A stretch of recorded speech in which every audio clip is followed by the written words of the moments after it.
ਦਾ Punjab talk channel ਦੇਖ ਰਹੇ ਦਰਸ਼ਕਾਂ ਦਾ ਸਵਾਗਤ। ਮੈਂ ਆ ਕਮਲਜੀਤ ਸਿੱਧੂ ਤੇ ਤੁਸੀਂ ਦੇਖ ਰਹੇ ਹੋ ਪ੍ਰੋਗਰਾਮ ਖਾਸ ਖਬਰ।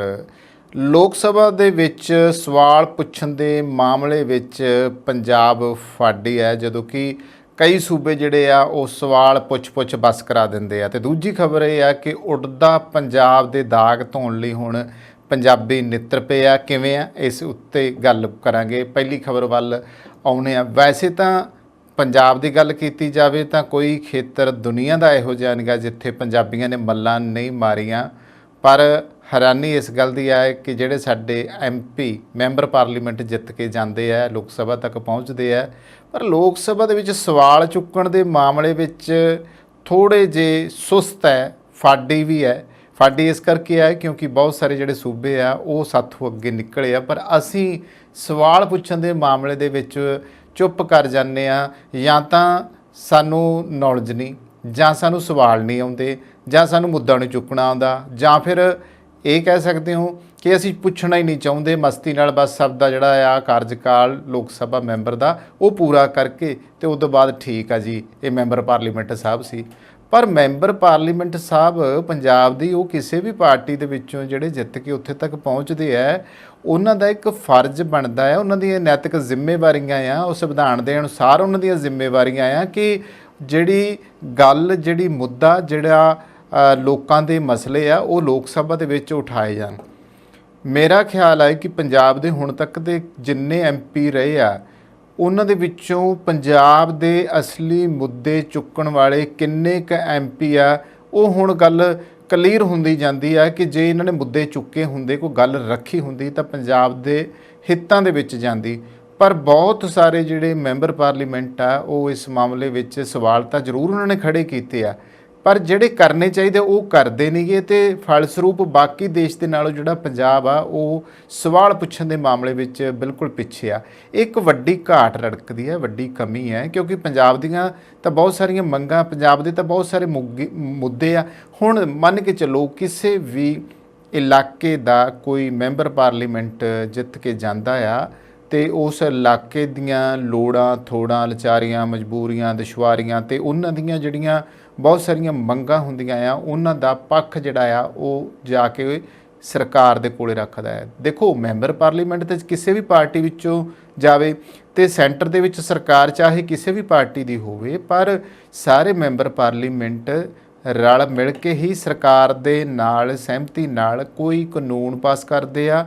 ਉਹਨਾਂ ਦੀ ਸਹਿਮਤੀ ਨਾਲ ਹੀ ਸਾਰੀ ਗੱਲਬਾਤ ਜਾਂ ਜਿਹੜੀ ਆ ਰਾਏਸ਼ੁਮਾਰੀ ਕਰਵਾਈ ਜਾਂਦੀ ਹੈ। ਤੇ ਜੇ ਉਹ ਆਪਣੇ ਇਲਾਕੇ ਦੀ ਗੱਲ ਨੂੰ ਹੀ ਨਹੀਂ ਅੱਗੇ ਰੱਖਦੇਗੇ ਤਾਂ ਫਿਰ ਪਤਾ ਕਿਵੇਂ ਲੱਗੂਗਾ ਕਿ ਇਸ ਇਲਾਕੇ ਦੇ ਵਿੱਚ ਕਿਹੜੀਆਂ ਕਮੀਆਂ ਸੀਗੀਆਂ, ਕਿਹੜੀਆਂ ਉਹਨਾਂ ਲੋਕਾਂ ਦੀਆਂ ਲੋੜਾਂ ਸੀ, ਕਿਹੜੀਆਂ ਲੋਕਾਂ ਦੀਆਂ ਮੰਗਾਂ ਸੀ। ਇਹ ਇੱਕ ਕਮੀ ਰੜਕਦੀ ਹੈ ਜਿਸ ਦੀ ਹੁਣ ਚਰਚਾ ਹੋਈ ਹੈ। ਤੇ ਉਹ ਚਰਚਾ ਦੇ ਵਿੱਚ ਇਹ ਗੱਲ ਨਿਕਲ ਕੇ ਸਾਹਮਣੇ ਆਈ ਹੈ ਕਿ ਲੋਕ ਸਭਾ ਦੇ ਵਿੱਚ ਸਭ ਤੋਂ ਵੱਧ ਜਿਹੜੇ ਸਰਗਰਮਾ ਉਹ ਮਹਾਰਾਸ਼ਟਰ ਦੇ MP ਜਿਹੜੇ ਨੇ ਸਵਾਲ ਪੁੱਛਣ ਦੇ ਮਾਮਲੇ ਵਿੱਚ ਅੱਗੇ ਆ, ਤੇ ਦੂਸਰੇ ਪਾਸੇ ਜਿਹੜਾ ਪੰਜਾਬ ਆ ਉਹ ਫਾਡੀ ਹੈ। ਉਂਝ ਮੈਂ ਦੱਸ ਦੇਣਾ ਚਾਹੂੰਗਾ ਕਿ ਲੋਕ ਸਭਾ ਦਾ ਜਿਹੜਾ MP ਹੁੰਦਾ ਨਾ, ਉਹਦਾ ਕਾਰਜਕਾਲ ਜਿਹੜਾ ਆ ਉਹ ਇੰਨਾ ਕੁ ਹੁੰਦਾ ਆ ਕਿ ਉਸ ਦੇ ਵਿੱਚ ਉਹ ਆਪਣੀਆਂ ਮੰਗਾਂ ਆਰਾਮ ਨਾਲ ਰੱਖ ਸਕਦਾ ਹੈ। ਉਸ 'ਤੇ ਵੀ ਮੈਂ ਦੱਸੂਗਾ ਕਿ ਉਹ ਕਿੰਨਾ ਕਾਰਜਕਾਲ ਹੁੰਦਾ। ਪਰ ਇੱਥੇ ਮੈਂ ਦੱਸ ਦੇਣਾ ਚਾਹੁੰਦਾ ਕਿ 2024 ਦੀਆਂ ਲੋਕ ਸਭਾ ਚੋਣਾਂ ਆ ਰਹੀਆਂ। ਵੈਸੇ ਤਾਂ ਸਾਡੇ ਇੱਥੇ ਪੰਜਾਬ ਦੇ ਵਿੱਚ ਵੱਖ-ਵੱਖ ਪਾਰਟੀਆਂ ਨੇ ਤਿਆਰੀ ਖਿੱਚੀ ਆ, ਔਰ ਕੇਂਦਰ ਦੀ ਸੱਤਾਧਾਰੀ ਪਾਰਟੀ ਭਾਜਪਾ ਨੇ ਵੀ ਤਿਆਰੀ ਖਿੱਚੀ ਆ, ਔਰ ਇਹ ਜਿਹੜੀਆਂ ਲੋਕ ਸਭਾ ਦੀਆਂ ਚੋਣਾਂ ਆ ਰਹੀਆਂ ਨੇ 2024 ਦੀਆਂ, ਇਹ ਜਨਤਾ ਫੈਸਲਾ ਕਰੇਗੀ ਕਿ ਉਹ ਕਿਸ ਪਾਰਟੀ ਨੂੰ ਜਿੱਤ ਦਾ ਦਾਅਵੇਦਾਰ ਬਣਾਉਂਦੇ ਆ। ਇਹ ਵੀ ਹੁੰਦਾ ਨਾ, ਉਸ ਤੋਂ ਬਾਅਦ ਪ੍ਰਧਾਨ ਮੰਤਰੀ ਚੁਣਿਆ ਜਾਣਾ ਹੁੰਦਾ ਆ, ਔਰ ਫਿਰ ਉਹ ਜਿਹੜੇ MP ਚੁਣਦੇ ਆ, ਫਿਰ ਉਹ MPਆਂ ਦੇ ਅਨੁਸਾਰ ਹੀ ਜਿਹੜਾ ਆ ਉਹ ਪ੍ਰਧਾਨ ਮੰਤਰੀ ਵੀ ਚੁਣਿਆ ਜਾਂਦਾ ਆ। ਜਨਤਾ ਵੱਲੋਂ ਚੁਣੇ ਗਏ ਨੁਮਾਇੰਦੇ ਜੋ ਜਨਤਾ ਦੇ ਹੱਕ ਦੀ ਆਵਾਜ਼ ਚੁੱਕਣ ਲਈ ਸੰਸਦ ਦੀਆਂ ਪੌੜੀਆਂ ਚੜ੍ਹਦੇ ਆ, ਜਿੱਥੇ ਉਹ ਲੰਬੀ ਬਹਿਸ, ਸਵਾਲ ਜਵਾਬ, ਚਰਚਾ ਦਾ ਹਿੱਸਾ ਬਣਨ ਅਤੇ ਪ੍ਰਾਈਵੇਟ ਬਿੱਲ ਲਿਆਉਣ ਵਰਗੀਆਂ ਗਤੀਵਿਧੀਆਂ ਦਾ ਹਿੱਸਾ ਬਣਦੇ ਆ। ਤੇ ਉੱਥੇ ਇਹ ਵੀ ਉਹਨਾਂ ਦੇ ਉੱਤੇ ਗੱਲ ਨਿਰਭਰ ਕਰਦੀ ਹੈ ਕਿ ਉਹ ਆਪਣੇ ਮੁੱਦੇ ਜ਼ਰੂਰ ਚੱਕਣ। 17ਵੀਂ ਲੋਕ ਸਭਾ ਦਾ ਕਰੀਬ 1 ਸਾਲ ਹੋਰ ਰਹਿ ਗਿਆ। ਸਦਨ 3 ਸੈਸ਼ਨ ਮਾਨਸੂਨ, ਸਰਦ ਰੁੱਤ ਅਤੇ ਬਜਟ ਸੈਸ਼ਨ 'ਚ ਲੱਗਦੀ ਹੈ। ਤਾਂ ਸਦਨ ਵਿੱਚ ਸੰਸਦ ਮੈਂਬਰਾਂ ਦੀ ਹਾਜ਼ਰੀ ਜਿਹੜੀ ਹੈ ਉਹ ਕਾਫੀ ਅਹਿਮੀਅਤ ਰੱਖਦੀ ਹੈ। ਇਸ ਦੇ ਨਾਲ ਨਾਲ ਆਪਣੇ ਸੂਬੇ ਲਈ ਸਵਾਲ ਜਵਾਬ ਜਾਂ ਕੋਈ ਮਤਾ ਲਿਆਉਣਾ ਵੀ ਬੇਹੱਦ ਅਹਿਮੀਅਤ ਰੱਖਦਾ ਆ। ਸੰਸਦ ਵਿੱਚ ਹੁੰਦੀ ਬਹਿਸ ਦਾ ਹਿੱਸਾ ਬਣਨਾ ਵੀ ਜ਼ਰੂਰੀ ਹੁੰਦਾ ਹੈ। ਲੋਕ ਸਭਾ ਤੇ ਰਾਜ ਸਭਾ ਦੇ ਦੋ ਸਦਨ ਹੁੰਦੇ ਆ। ਲੋਕ ਸਭਾ 'ਚ ਕਿਸੇ ਵੀ ਬਿੱਲ ਤੇ ਸੰਸਦ ਮੈਂਬਰਾਂ ਵੱਲੋਂ ਤਿੱਖੀ ਬਹਿਸ ਕੀਤੀ ਜਾਂਦੀ ਹੈ ਤੇ ਇਸ ਗੱਲ ਦੇ ਉੱਤੇ ਹੁਣ ਮੈਂ ਤੁਹਾਨੂੰ ਦੱਸਣਾ ਚਾਹੂੰਗਾ ਕਿ ਸੰਸਦ ਵਿੱਚ ਹੁਣ ਜੋ ਸਥਿਤੀ ਬਣੀ ਹੋਈ ਆ ਵੀ ਕਿਹੜਾ ਸੂਬਾ ਜ਼ਿਆਦਾ ਸਵਾਲ ਰੱਖਦਾ ਆ, ਕਿਉਂ ਰੱਖਦਾ ਆ ਤੇ ਸਾਡਾ ਪੰਜਾਬ ਜਿਹੜਾ ਹੈ ਉਹ ਕਿੱਥੇ ਕੁ ਖੜ ਗਿਆ ਆ ਕੇ। ਤਾਂ ਮਹਾਰਾਸ਼ਟਰ, ਆਂਧਰਾ ਪ੍ਰਦੇਸ਼, ਕੇਰਲ, ਰਾਜਸਥਾਨ, ਗੁਜਰਾਤ, ਦਿੱਲੀ, ਹਰਿਆਣਾ, ਮੱਧ ਪ੍ਰਦੇਸ਼, ਬਿਹਾਰ, ਉੱਤਰ ਪ੍ਰਦੇਸ਼, ਪੰਜਾਬ ਦੇ ਸੰਸਦ ਮੈਂਬਰ ਜਿਹੜੇ ਨੇ ਉਹ ਜ਼ਿਆਦਾਤਰ ਲੋਕ ਸਭਾ ਵਿੱਚ ਸਰਗਰਮ ਦਿਸਦੇ ਨੇ। ਮਹਾਰਾਸ਼ਟਰ ਦੀ ਗੱਲ ਕੀਤੀ ਜਾਵੇ ਤਾਂ ਇਸ ਦੇ ਸੰਸਦ ਮੈਂਬਰ ਸਭ ਤੋਂ ਵੱਧ ਸਰਗਰਮ ਰਹਿੰਦੇ ਨੇ, ਫਿਰ ਚਾਹੇ ਉਹ ਪੱਖ ਦੇ ਹੋਣ ਜਾਂ ਵਿਰੋਧੀ ਧਿਰ ਦੇ। ਸੂਬੇ ਤੋਂ 48 ਸੰਸਦ ਮੈਂਬਰਾਂ ਨੇ 12,780 ਸਵਾਲ ਪੁੱਛੇ, ਜੋ ਕਿ ਸਭ ਤੋਂ ਵੱਧ 80 ਸੰਸਦ ਮੈਂਬਰਾਂ ਵਾਲੇ ਉੱਤਰ ਪ੍ਰਦੇਸ਼ ਦੇ 7,968 ਸਵਾਲਾਂ ਤੋਂ ਵੀ ਵੱਧ ਨੇ। ਉੱਥੇ ਹੀ ਅਗਰ ਬਿਹਾਰ ਅਤੇ ਉੱਤਰ ਪ੍ਰਦੇਸ਼ ਦੀ ਗੱਲ ਕਰ ਲਈ ਜਾਵੇ ਤਾਂ ਉਹਨਾਂ ਦੇ ਮੁਕਾਬਲੇ ਜਿਹੜੇ ਆ ਇਹ ਬਹੁਤ ਘੱਟ ਪ੍ਰਸ਼ਨ ਰਹੇ ਆ, 2.5 ਗੁਣਾ ਪ੍ਰਸ਼ਨ ਰਹੇ ਆ। ਹੁਣ ਸਵਾਲ ਪੁੱਛਣ ਦੇ ਵਿੱਚ ਹਾਲਾਂਕਿ ਪੰਜਾਬ ਸਵਾਲ ਤਾਂ ਪੁੱਛਦਾ, ਮੈਂ ਇਸ ਦੇ ਵਿੱਚ ਪੰਜਾਬ ਦਾ ਨਾਮ ਵੀ ਲਿਆ, ਪੰਜਾਬ ਸਵਾਲ ਤਾਂ ਪੁੱਛਦਾ ਹੈ ਪਰ ਪੰਜਾਬ ਸਵਾਲ ਘੱਟ ਪੁੱਛਦਾ ਹੈ। ਪੰਜਾਬ ਫਾਡੀ ਹੈ ਸਵਾਲ ਪੁੱਛਣ ਦੇ ਮਾਮਲੇ ਵਿੱਚ। ਜੇਕਰ ਗੱਲ ਪੰਜਾਬ ਦੀ ਕੀਤੀ ਜਾਵੇ ਤਾਂ ਸਵਾਲ ਪੁੱਛਣ ਦੇ ਮਾਮਲੇ ਵਿੱਚ ਸੂਬੇ ਦੇ ਮੈਂਬਰ ਪਾਰਲੀਮੈਂਟ, ਜਿਨ੍ਹਾਂ ਨੂੰ ਅਸੀਂ ਸੰਸਦ ਮੈਂਬਰ ਕਹਿੰਦੇ ਆ, ਉਹ ਫਾਡੀ ਆ। ਮਤਲਬ ਇਹ ਹੈ ਕਿ ਪੰਜਾਬ ਦੇ ਸੰਸਦ ਮੈਂਬਰਾਂ ਵੱਲੋਂ ਸੰਸਦ ਦੇ ਵਿੱਚ ਬਹੁਤ ਘੱਟ ਜਿਹੜੇ ਆ ਸਵਾਲ ਪੁੱਛੇ ਜਾਂਦੇ ਆ। ਪੰਜਾਬ ਦੇ ਸੰਸਦ ਮੈਂਬਰਾਂ ਵੱਲੋਂ ਕੁੱਲ 911 ਸਵਾਲ ਪੁੱਛੇ ਗਏ ਆ, ਜੋ ਹੋਰਨਾਂ ਸੂਬਿਆਂ ਦੀ ਤੁਲਨਾ ਵਿੱਚ ਬਹੁਤ ਘੱਟ ਆ। ਤੇ ਮਹਾਰਾਸ਼ਟਰ ਨਾਲ ਤੁਲਨਾ ਕਰੀਏ ਤਾਂ ਇਹ ਜਾਣ ਕੇ ਹੈਰਾਨੀ ਹੋਊਗੀ ਕਿ ਮਹਾਰਾਸ਼ਟਰ ਦੇ ਸੰਸਦ ਮੈਂਬਰਾਂ ਵੱਲੋਂ ਜਿੱਥੇ 12,000 ਤੋਂ ਵੱਧ ਸਵਾਲ ਪੁੱਛੇ ਗਏ ਨੇ, ਉੱਥੇ ਪੰਜਾਬ ਦੇ ਸੰਸਦ ਮੈਂਬਰ 1000 ਸਵਾਲ ਵੀ ਨਹੀਂ ਪੁੱਛ ਸਕੇ। ਪੰਜਾਬ ਦੇ ਗਵਾਂਢੀ ਸੂਬੇ ਹਰਿਆਣਾ ਦੇ ਸੰਸਦ ਮੈਂਬਰਾਂ ਨੇ ਪੰਜਾਬ ਨਾਲੋਂ ਵਧੇਰੇ 1166 ਜਿਹੜੇ ਆ ਉਹ ਸਵਾਲ ਪੁੱਛੇ ਆ। ਤਾਂ ਇਹ ਹੈਰਾਨੀ ਦੀ ਗੱਲ ਆ। ਹੁਣ ਇੱਥੇ ਇੱਕ ਸਵਾਲ ਵੀ ਉੱਠਦਾ ਆ ਪੰਜਾਬ ਦੇ ਸੰਸਦ ਮੈਂਬਰਾਂ ਦੇ ਉੱਤੇ, ਚਾਹੇ ਉਹ ਕਿਸੇ ਵੀ ਪਾਰਟੀ 'ਚੋਂ ਚੁਣ ਕੇ ਮੈਂਬਰ ਪਾਰਲੀਮੈਂਟ ਬਣੇ ਆ, ਕਿ ਉਹਨਾਂ ਨੂੰ ਪੰਜਾਬ ਦੇ ਮੁੱਦੇ ਨਜ਼ਰ ਨਹੀਂ ਆਉਂਦੇਗੇ ਕਿ ਜੋ ਉੱਥੇ ਚੱਲ ਰਿਹਾ ਜਾਂ ਸਰਕਾਰ ਦੀਆਂ। ਇਕੱਲਾ ਇਹ ਤਾਂ ਨਹੀਂ ਵੀ ਪੰਜਾਬ ਦੇ ਬਾਰੇ ਪੁੱਛਣਾ ਹੁੰਦਾ, ਸਰਕਾਰ ਦੀਆਂ ਜਿਹੜੀਆਂ ਉਸ ਸਮੇਂ ਕਾਰਜ ਵਿਧੀਆਂ ਚੱਲ ਰਹੀਆਂ ਹੁੰਦੀਆਂ, ਗਤੀਵਿਧੀਆਂ ਚੱਲ ਰਹੀਆਂ ਹੁੰਦੀਆਂ ਜਾਂ ਸਰਕਾਰ ਦੀ ਕਾਰਜਸ਼ੈਲੀ ਹੁੰਦੀ ਆ, ਉਹਨਾਂ ਦੇ ਬਾਰੇ ਵੀ ਸਵਾਲ ਖੜੇ ਕਰਨੇ ਹੁੰਦੇ ਆ। ਔਰ ਉੱਥੇ ਜਿਹੜੀ ਹੈ ਇਸ ਮੁੱਦੇ ਉੱਤੇ ਬਹਿਸ ਵੀ ਕਰਨੀ ਚਾਹੀਦੀ ਹੈ। ਮੰਗ ਵੀ ਰੱਖੋ, ਮੁੱਦਾ ਵੀ ਉਠਾਓ ਤੇ ਬਹਿਸ ਵੀ ਕਰੋ, ਤਾਂ ਹੀ ਇਹ ਜ਼ਰੂਰੀ ਹੁੰਦਾ ਕਿ ਪਤਾ ਲੱਗਦਾ ਕਿ ਮੈਂਬਰ ਪਾਰਲੀਮੈਂਟ ਉਹ ਸਹੀ ਚੁਣ ਕੇ ਗਿਆ ਹੋਇਆ ਹੈ। ਤੇ ਜਿਹੜੇ ਸਾਡੇ ਇੱਥੇ ਮੈਂਬਰ ਪਾਰਲੀਮੈਂਟ ਉੱਥੇ ਜਾਂਦੇ ਆ, ਜਾ ਕੇ ਉੱਥੇ ਲੋਕ ਸਭਾ ਵਿੱਚ ਬੋਲਦੇ ਹੀ ਨਹੀਂ, ਸਵਾਲ ਹੀ ਘੱਟ ਪੁੱਛਦੇ ਆ ਤੇ ਜਾਂ ਫਿਰ ਬਹਿਸ ਹੀ ਨਹੀਂ ਕਰਦੇਗੇ, ਮੁੱਦਾ ਹੀ ਨਹੀਂ ਚੁੱਕਦੇਗੇ, ਤੇ ਫਿਰ ਕਿਵੇਂ ਕਿਹਾ ਜਾਊਗਾ ਕਿ ਉਹ ਆਪਦੇ ਜਿਹੜੇ ਆ ਸੂਬੇ ਜਿੱਥੋਂ ਚੁਣ ਕੇ ਗਏ ਆ ਜਾਂ ਜਿਸ ਇਲਾਕੇ ਦੇ ਵਿੱਚੋਂ ਚੁਣ ਕੇ ਗਏ ਆ, ਜਿਸ ਸੂਬੇ ਦੇ ਇਲਾਕੇ 'ਚ ਚੁਣ ਕੇ ਗਏ ਆ, ਉਹਦੇ ਹਿੱਤ ਦੀ ਉਹ ਕੋਈ ਗੱਲ ਰੱਖ ਸਕਣਗੇ ਜਾਂ ਕੋਈ ਮੰਗ ਜਿਹੜੀ ਹੈ ਉਹ ਉਠਾ ਸਕਣਗੇ। ਇੱਥੇ ਮੈਂ ਗੱਲ ਕਰਨੀ ਚਾਹੂੰਗਾ ਸਿਨੇਮਾ ਜਗਤ ਨਾਲ ਜੁੜੇ ਸੰਨੀ ਦਿਓਲ ਦੇ ਬਾਰੇ 'ਚ। ਪੰਜਾਬ ਦੇ ਗੁਰਦਾਸਪੁਰ ਹਲਕੇ ਤੋਂ ਲੋਕ ਸਭਾ ਮੈਂਬਰ ਆ ਤੇ ਲੋਕ ਸਭਾ ਵਿੱਚ ਸਭ ਤੋਂ ਘੱਟ ਸਰਗਰਮ ਰਹੇ ਆ। ਪਹਿਲੀ ਗੱਲ ਤਾਂ ਸਾਡੇ ਲੋਕਾਂ ਦੀ ਨਾ ਇੱਕ ਗਲਤੀ ਹੁੰਦੀ ਹੈ, ਜਦੋਂ ਅਸੀਂ ਇਹੋ ਜਿਹੇ ਲੋਕਾਂ ਨੂੰ ਵੋਟ ਪਾ ਲੈਂਦੇ ਨਾ, ਖਾਸ ਤੌਰ 'ਤੇ ਕਲਾਕਾਰ ਬਿਰਤੀ ਵਾਲਿਆਂ ਨੂੰ। ਚਲੋ ਇੱਥੇ ਥੋੜ੍ਹੀ ਜਿਹੀ ਮੈਨੂੰ ਗੱਲ ਤੋੜਨੀ ਵੀ ਪੈਣੀ ਹੈ, ਕਿਉਂਕਿ ਵਿਨੋਦ ਖੰਨਾ ਸੀਗੇ, ਉਹ ਫਿਰ ਵੀ ਕਹਿੰਦੇ ਆ ਗੁਰਦਾਸਪੁਰੀ ਹੈ ਵੀ ਸਾਡੇ ਕਾਫੀ ਕੰਮ ਸਵਾਰ ਕੇ ਗਏ ਸੀ, ਉਹ ਵੀ ਮੈਂਬਰ ਪਾਰਲੀਮੈਂਟ ਸੀਗੇ ਤੇ ਉਹ ਜਿਹੜੇ ਸੀਗੇ ਚਲਾਣਾ ਕਰਨ ਤੋਂ ਬਾਅਦ ਫਿਰ ਉੱਥੋਂ ਹੀ ਭਾਜਪਾ ਨੇ ਆਪਣੇ ਉਮੀਦਵਾਰ ਵਜੋਂ ਸੰਨੀ ਦਿਓਲ ਨੂੰ ਖੜਾ ਕੀਤਾ। ਹੁਣ ਸੰਨੀ ਦਿਓਲ ਦੀ ਹਾਲਾਤ ਇਹ ਹੈ ਕਿ ਗੁਰਦਾਸਪੁਰੀਏ ਅੱਜ ਧਰਨੇ ਲਾਈ ਜਾਂਦੇ, ਪ੍ਰਦਰਸ਼ਨ ਕਰੀ ਜਾਂਦੇ ਆ, ਬਹੁਤ ਸਾਰੀਆਂ ਮੰਗਾਂ ਆ, ਬਹੁਤ ਸਾਰੇ ਮਸਲੇ ਆ, ਬਹੁਤ ਸਾਰੇ ਮੁੱਦੇ ਆ, ਬਹੁਤ ਸਾਰੀਆਂ ਕਿ ਜਿਹੜੀਆਂ ਦਾਅਵੇ ਤੇ ਵਾਅਦੇ ਕੀਤੇ ਗਏ ਸੀਗੇ ਉਹਨਾਂ 'ਚੋਂ ਕੋਈ ਪੁਗਾਇਆ ਨਹੀਂ ਗਿਆ ਕਿ ਉਹ ਆਪਣੇ ਹਲਕੇ ਵਿੱਚ ਨਹੀਂ ਗੇੜਾ ਮਾਰਿਆ ਤੇ ਉਸ ਤੋਂ ਇਲਾਵਾ ਫਿਰ ਉਹਨਾਂ ਨੇ ਲੋਕ ਸਭਾ ਦੇ ਵਿੱਚ ਵੀ ਕੋਈ ਹਾਜ਼ਰੀ ਨਹੀਂ ਪਾਈ। ਹਾਜ਼ਰੀ ਸਭ ਤੋਂ ਥੋੜ੍ਹੀ ਸੰਨੀ ਦਿਓਲ ਦੀ ਆ, ਪੂਰੇ ਦੇਸ਼ ਭਰ ਦੇ ਵਿੱਚੋਂ ਬਹੁਤ ਘੱਟ ਆ। ਤੇ ਇੱਥੇ ਫਿਰ ਸਵਾਲ ਖੜੇ ਹੁੰਦੇ ਕਿ ਅਸੀਂ ਲੋਕ ਸਿਰਫ ਇੱਕ ਕਲਾਕਾਰ ਵੇਖ ਕੇ ਉਹਨੂੰ ਵੋਟ ਪਾ ਦਿੰਦੇ। ਕਦੇ ਇਹ ਵੀ ਵੇਖੋ ਕਿ ਉਹ ਬੰਦਾ ਕਿੰਨੀ ਕੁ ਸਵਾਲ ਚੁੱਕ ਸਕਦਾ ਹੈ, ਕਿੰਨਾ ਕੁ ਗੱਲਬਾਤ ਕਰ ਸਕਦਾ। ਹਾਲਾਂਕਿ ਚਲੋ ਸਨੀ ਦਿਓਲ ਤਾਂ ਪਹਿਲੀ ਵਾਰੀ ਚੁਣਿਆ ਗਿਆ ਸੀਗਾ ਅਤੇ ਉਮੀਦ ਕੀਤੀ ਜਾ ਸਕਦੀ ਸੀ ਕਿ ਲੋਕਾਂ ਨੇ ਇਹ ਵੇਖ ਲਿਆ ਵੀ ਜਿਵੇਂ ਉਹ ਫਿਲਮਾਂ 'ਚ ਗੱਜ ਵੱਜ ਕੇ ਬੋਲਦਾ, ਜਿਵੇਂ ਉਹ ਫਿਲਮਾਂ ਦੇ ਵਿੱਚ ਡਾਇਲੌਗ ਡਿਲੀਵਰੀ ਕਰਦਾ ਆ, ਅਤੇ ਸ਼ਾਇਦ ਆਮ ਜ਼ਿੰਦਗੀ ਵਿੱਚ ਵੀ ਉਹ ਧਾਕੜ ਬੰਦਾ ਹੋਊਗਾ। ਪਰ ਉਹ ਆਮ ਜ਼ਿੰਦਗੀ ਵਿੱਚ ਉਸ ਤਰੀਕੇ ਦੇ ਨਹੀਂ ਰਹੇ, ਕਿਉਂਕਿ ਉਹ ਨਾ ਤਾਂ ਆਪਦੇ ਇਲਾਕੇ ਨੂੰ ਟਾਈਮ ਦੇ ਸਕੇ ਆ, ਉੱਥੋਂ ਦੇ ਲੋਕਾਂ ਦਾ ਕਹਿਣਾ ਹੈ, ਨਾ ਉਹ ਲੋਕ ਸਭਾ ਦੇ ਵਿੱਚ ਕੋਈ ਕਦੇ ਸਵਾਲ ਜਵਾਬ ਕਰ ਸਕਿਆ। ਬਸ਼ਰਤੇ ਇਹ ਕਿ ਜਿਸ ਤਰੀਕੇ ਦੀ ਸਥਿਤੀ ਬਣੀ ਹੋਈ ਆ ਉਸ ਬਾਰੇ ਕਹਿ ਸਕਦੇ ਹਾਂ ਕਿ ਉਹ ਵੀ ਇਸ ਮਾਮਲੇ ਵਿੱਚ ਇੱਕ ਫਾਡੀ ਹੀ ਸਾਬਤ ਹੋਇਆ, ਕਿਉਂਕਿ ਮੁੱਦਾ ਹੀ ਨਹੀਂ ਚੱਕਿਆ ਉਹਨਾਂ ਨੇ। ਤਾਂ ਇਸ ਤਰੀਕੇ ਗਾਂ ਤੋਂ ਲੋਕਾਂ ਨੂੰ ਇੱਕ ਤਾਂ ਕੰਨ ਹੋ ਜਾਣਗੇ ਕਿ ਇਹੋ ਜਿਹੇ ਲੋਕਾਂ ਨੂੰ ਚੁਣ ਕੇ ਭੇਜੋ ਹੀ ਨਾ ਜਿਹੜੇ ਤੁਹਾਡੀ ਗੱਲ ਹੀ ਨਹੀਂ ਰੱਖਦੇਗੇ। ਅਤੇ ਗਾਂ ਸਰਕਾਰਾਂ ਨੂੰ ਵੀ ਸੋਚਣਾ ਚਾਹੀਦਾ ਆ ਕਿ ਜੇ ਇਹੋ ਜਿਹੇ ਲੋਕਾਂ ਨੂੰ ਖੜੇ ਕਰਦੇ ਆ ਤਾਂ ਘੱਟੋ ਘੱਟ ਕੋਈ ਇਸ ਤਰ੍ਹਾਂ ਦਾ ਵਿਧੀ ਵਿਧਾਨ ਬਣਾਉਣਾ ਚਾਹੀਦਾ ਜਿਹਦੇ ਵਿੱਚ ਇਹਨਾਂ ਨੂੰ ਜਵਾਬਦੇਹੀ ਹੋਣਾ ਪਵੇ, ਇਹਨਾਂ ਨੂੰ ਜਵਾਬਦੇਹੀ ਦੇਣੀ ਪਵੇ ਇਸ ਗੱਲ ਦੀ, ਭਾਈ ਤੁਸੀਂ ਕਿਉਂ ਨਹੀਂ ਬੋਲੇਗੇ, ਤੁਸੀਂ ਕਿਉਂ ਨਹੀਂ ਮੰਗਾਂ ਜਿਹੜੀਆਂ ਸੀਗੀਆਂ ਉੱਥੇ ਉਠਾਈਆਂ। ਤੋਂ ਸਨੀ ਦਿਓਲ ਬਾਰੇ ਇਹ ਵੀ ਗੱਲ ਕੀਤੀ ਜਾਂਦੀ ਹੈ ਕਿ ਉਹਨਾਂ ਦੀ ਹਾਜ਼ਰੀ 21% ਰਹੀ ਹੈ, ਉਹਨਾਂ ਨੇ ਕੋਈ ਮਤਾ ਜਾਂ ਪ੍ਰਾਈਵੇਟ ਬਿੱਲ ਪੇਸ਼ ਨਹੀਂ ਕੀਤਾ। ਲੋਕ ਸਭਾ ਵਿੱਚ ਸਭ ਤੋਂ ਘੱਟ ਸਰਗਰਮ ਰਹੇ ਨੇ, ਉਹਨਾਂ ਨੇ ਸਿਰਫ ਇੱਕ ਹੀ ਸਵਾਲ ਕੀਤਾ ਆ ਹੁਣ ਤੱਕ, ਸਿਰਫ ਇਸ ਤੋਂ ਇਲਾਵਾ ਹੋਰ ਕੋਈ ਸਵਾਲ ਨਹੀਂ ਕੀਤਾ। ਇਸੇ ਤਰ੍ਹਾਂ ਪੱਛਮੀ ਬੰਗਾਲ ਦੇ ਤ੍ਰਿਣਮੂਲ ਕਾਂਗਰਸ ਮੈਂਬਰ ਸ਼ਤਰੂਘਨ ਸਿਨਹਾ ਵੀ ਸਰਗਰਮ ਨਹੀਂ ਹਨ। ਫਿਲਮੀ ਐਕਟਰ ਹੈ, ਜ਼ਾਹਿਰ ਹੈ ਫਿਲਮੀ ਐਕਟਰਾਂ ਤੋਂ ਤੁਸੀਂ ਬਹੁਤ ਵੱਡੀਆਂ ਉਮੀਦਾਂ ਨਾ ਕਰੋ। ਠੀਕ ਹੈ, ਉਹ ਫਿਲਮਾਂ ਲਈ ਵਧੀਆ ਹੋ ਸਕਦੇ ਆ, ਫਿਲਮਾਂ ਲਈ ਚਰਚਿਤ ਚਿਹਰਾ ਹੋ ਸਕਦੇ ਆ, ਫਿਲਮਾਂ ਦੇ ਵਿੱਚ ਗੱਜ ਵੱਜ ਸਕਦੇ ਆ, ਡਾਇਲੌਗ ਡਿਲੀਵਰੀ ਕਰ ਸਕਦੇ ਆ, ਪਰ ਇੱਕ ਕਿਰਦਾਰ ਜਿਉਣਾ ਅਤੇ ਇੱਕ ਆਮ ਜ਼ਿੰਦਗੀ ਵਿੱਚ ਹੀਰੋ ਬਣਨ ਦੇ ਵਿੱਚ ਬਹੁਤ ਫਰਕ ਹੁੰਦਾ ਆ। ਉੱਥੇ ਹੀ ਮਥੁਰਾ ਤੋਂ ਸੰਸਦ ਮੈਂਬਰ ਹੇਮਾ ਮਾਲਿਨੀ ਦੀ ਹਾਜ਼ਰੀ 49% ਰਹੀ ਆ ਅਤੇ ਉਹਨਾਂ ਨੇ ਵੀ ਬਹੁਤ ਘੱਟ ਸਵਾਲ ਕੀਤੇ ਆ। ਹੁਣ ਕੀ ਕਹੋਗੇ, ਦੇਖੋ ਨਾ ਕਿ ਇੱਕੋ ਪਰਿਵਾਰ ਦੇ ਵਿੱਚੋਂ ਆ ਧਰਮਿੰਦਰ ਵੀ ਸੰਸਦ ਮੈਂਬਰ ਰਹੇ ਆ, ਹੇਮਾ ਮਾਲਿਨੀ ਵੀ ਰਹੀ ਆ, ਸਨੀ ਦਿਓਲ ਵੀ ਰਿਹਾ, ਅਮਿਤਾਭ ਬੱਚਨ ਵੀ ਰਾਜੀਵ ਗਾਂਧੀ ਦੇ ਵੇਲੇ ਬਣੇ ਆ। ਬਾਅਦ ਵਿੱਚ ਅਸੀਂ ਇਹ ਦੇਖਿਆ ਕਿ ਜਿਸ ਤਰੀਕੇ ਹੁਣ ਉਹਨਾਂ ਦੀ ਵੀ ਜਿਹੜੀ ਧਰਮ ਪਤਨੀ ਆ ਜਯਾ ਬੱਚਨ, ਤਾਂ ਜਯਾ ਬੱਚਨ ਵੀ ਜਿਹੜੇ ਨੇ ਉਹ ਲੋਕ ਸਭਾ ਦੇ ਮੈਂਬਰ ਨੇ। ਇਸ ਤੋਂ ਇਲਾਵਾ ਪਹਿਲਾਂ ਨਾ ਸਾਡੇ ਜਿਹੜੇ ਬਹੁਤ ਸਾਰੇ ਕਵੀ ਰਾਈਟਰ ਲਿਖਾਰੀ ਸੀਗੇ ਉਹ ਵੀ ਪੰਜਾਬ ਤੋਂ ਜਿਹੜੀ ਸੀ ਨੁਮਾਇੰਦਗੀ ਕਰਦੇ ਰਹੇ ਆ, ਜਾਂ ਫਿਰ ਜਿਸ ਤਰੀਕੇ ਨਾਲ ਅੰਮ੍ਰਿਤਾ ਪ੍ਰੀਤਮ ਜਿਹੜੀ ਸਾਡੀ ਪੰਜਾਬੀ ਦੀ ਉੱਘੀ ਲਿਖਾਰਨ ਸੀਗੀ, ਉਹਨਾਂ ਨੂੰ ਵੀ ਲੋਕ ਸਭਾ ਦੀ ਮੈਂਬਰੀ ਜਿਹੜੀ ਆ ਉਹ ਦਿੱਤੀ ਗਈ ਸੀ। ਔਰ ਖਾਸ ਤੌਰ ਤੇ ਦੇਸ਼ ਦੀ ਪ੍ਰਧਾਨ ਮੰਤਰੀ ਇੰਦਰਾ ਗਾਂਧੀ ਨਾਲ ਉਹਨਾਂ ਦੀ ਕਾਫੀ ਨੇੜਤਾ ਰਹੀ ਆ, ਇਹ ਵੀ ਕਾਰਨ ਸੀਗਾ।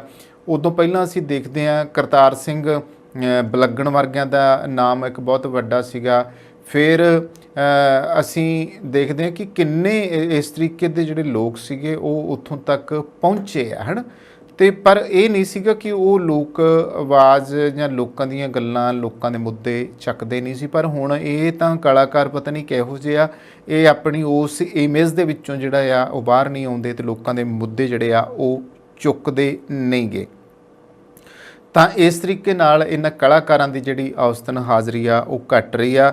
ਲੋਕ ਸਭਾ ਦੇ ਬਾਰੇ 'ਚ ਮੈਂ ਥੋੜ੍ਹਾ ਜਿਹਾ ਤੁਹਾਨੂੰ ਜਾਣਕਾਰੀ ਜ਼ਰੂਰ ਦੇਣੀ ਚਾਹੂੰਗਾ ਕਿ ਲੋਕ ਸਭਾ ਹੈ ਕੀ ਹੈ। ਭਾਰਤੀ ਸੰਸਦ ਦਾ ਹੇਠਲਾ ਸਦਨ ਹੈ। ਭਾਰਤੀ ਸੰਸਦ ਦਾ ਉੱਪਰਲਾ ਸਦਨ ਜਿਹੜਾ ਆ ਉਹ ਰਾਜ ਸਭਾ ਆ।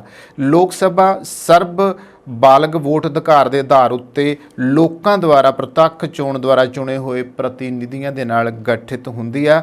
ਭਾਰਤੀ ਸੰਵਿਧਾਨ ਦੇ ਅਨੁਸਾਰ ਸਦਨ ਵਿੱਚ ਮੈਂਬਰਾਂ ਦੀ ਅਧਿਕਤਮ ਜਿਹੜੀ ਗਿਣਤੀ ਆ 552 ਹੋ ਸਕਦੀ ਹੈ, ਜਿਸ ਵਿੱਚੋਂ 530 ਮੈਂਬਰ ਵੱਖ-ਵੱਖ ਰਾਜਾਂ ਦੇ ਅਤੇ 20 ਮੈਂਬਰ ਤੱਕ ਕੇਂਦਰ ਸ਼ਾਸਿਤ ਪ੍ਰਦੇਸ਼ ਦੀ ਤਰਜਮਾਨੀ ਕਰ ਸਕਦੇ ਆ। ਸੰਸਦ ਵਿੱਚ ਲੋੜੀਂਦੀ ਤਰਜਮਾਨੀ ਨਾ ਹੋਣ ਦੀ ਹਾਲਤ ਵਿੱਚ ਭਾਰਤ ਦਾ ਰਾਸ਼ਟਰਪਤੀ ਜੇਕਰ ਚਾਹੇ ਤਾਂ ਐਂਗਲੋ ਇੰਡੀਅਨ ਸਮੁਦਾਇ ਦੇ 2 ਪ੍ਰਤੀਨਿਧੀਆਂ ਨੂੰ ਲੋਕ ਸਭਾ ਲਈ ਨਾਮਜ਼ਦ ਕਰ ਸਕਦਾ ਆ।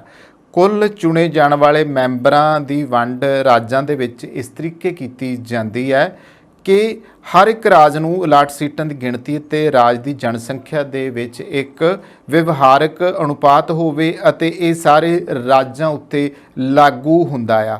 ਹਾਲਾਂਕਿ ਵਰਤਮਾਨ ਪ੍ਰਪੇਖ ਵਿੱਚ ਰਾਜਾਂ ਦੀ ਜਨਸੰਖਿਆ ਦੇ ਅਨੁਸਾਰ ਅਲਾਟ ਸੀਟਾਂ ਦੀ ਗਿਣਤੀ ਦੇ ਅਨੁਸਾਰ ਉੱਤਰ ਭਾਰਤ ਦਾ ਤਰਜਮਾਨੀ ਦੱਖਣ ਭਾਰਤ ਦੇ ਮੁਕਾਬਲੇ ਕਾਫੀ ਘੱਟ ਹੈ। ਜਿੱਥੇ ਦੱਖਣ ਦੇ ਰਾਜਾਂ ਦੀ ਗੱਲ ਕਰ ਲਈਏ, 4 ਰਾਜਾਂ ਤਾਮਿਲਨਾਡੂ, ਆਂਧਰਾ ਪ੍ਰਦੇਸ਼, ਕਰਨਾਟਕ ਅਤੇ ਕੇਰਲ, ਜਿਨ੍ਹਾਂ ਦੀ ਸੰਯੁਕਤ ਜਨਸੰਖਿਆ ਦੇਸ਼ ਦੀ ਜਨਸੰਖਿਆ ਦਾ 21% ਹੈ ਨੂੰ 129 ਲੋਕ ਸਭਾ ਦੀਆਂ ਸੀਟਾਂ ਅਲਾਟ ਕੀਤੀਆਂ ਗਈਆਂ ਨੇ, ਜਦੋਂ ਕਿ ਸਭ ਤੋਂ ਜ਼ਿਆਦਾ ਜਨਸੰਖਿਆ ਵਾਲੇ ਹਿੰਦੀ ਭਾਸ਼ੀ ਰਾਜ ਯੂਪੀ ਅਤੇ ਬਿਹਾਰ ਦੀਆਂ ਸੰਯੁਕਤ ਜਨਸੰਖਿਆ ਦੇਸ਼ ਦੀ ਜਨਸੰਖਿਆ ਦਾ 25.1% ਹੈ। ਦੇ ਖਾਤੇ ਵਿੱਚ ਸਿਰਫ 120 ਸੀਟਾਂ ਆਉਂਦੀਆਂ, ਮਤਲਬ ਜਿਨ੍ਹਾਂ ਦੀ ਜਨਸੰਖਿਆ ਘੱਟ ਉਹਨਾਂ ਨੂੰ ਸੀਟਾਂ ਵੱਧ ਆ, ਜਿਨ੍ਹਾਂ ਦੀ ਜਨਸੰਖਿਆ ਵੱਧ ਆ ਉਹਨਾਂ ਨੂੰ ਸੀਟਾਂ ਘੱਟ ਆਉਂਦੀਆਂ। ਵਰਤਮਾਨ ਵਿੱਚ ਪ੍ਰਧਾਨ ਅਤੇ ਐਂਗਲੋ ਭਾਰਤੀ ਭਾਈਚਾਰੇ ਦੇ 2 ਨਾਮਜ਼ਦ ਮੈਂਬਰਾਂ ਨੂੰ ਮਿਲਾ ਕੇ ਸਦਨ ਮੈਂਬਰਾਂ ਦੀ ਗਿਣਤੀ 545 ਹੈ। ਕਾਰਜਕਾਲ ਦੇ ਉੱਤੇ ਨਿਗਾਹ ਮਾਰ ਲੈਂਦੇ ਹਾਂ।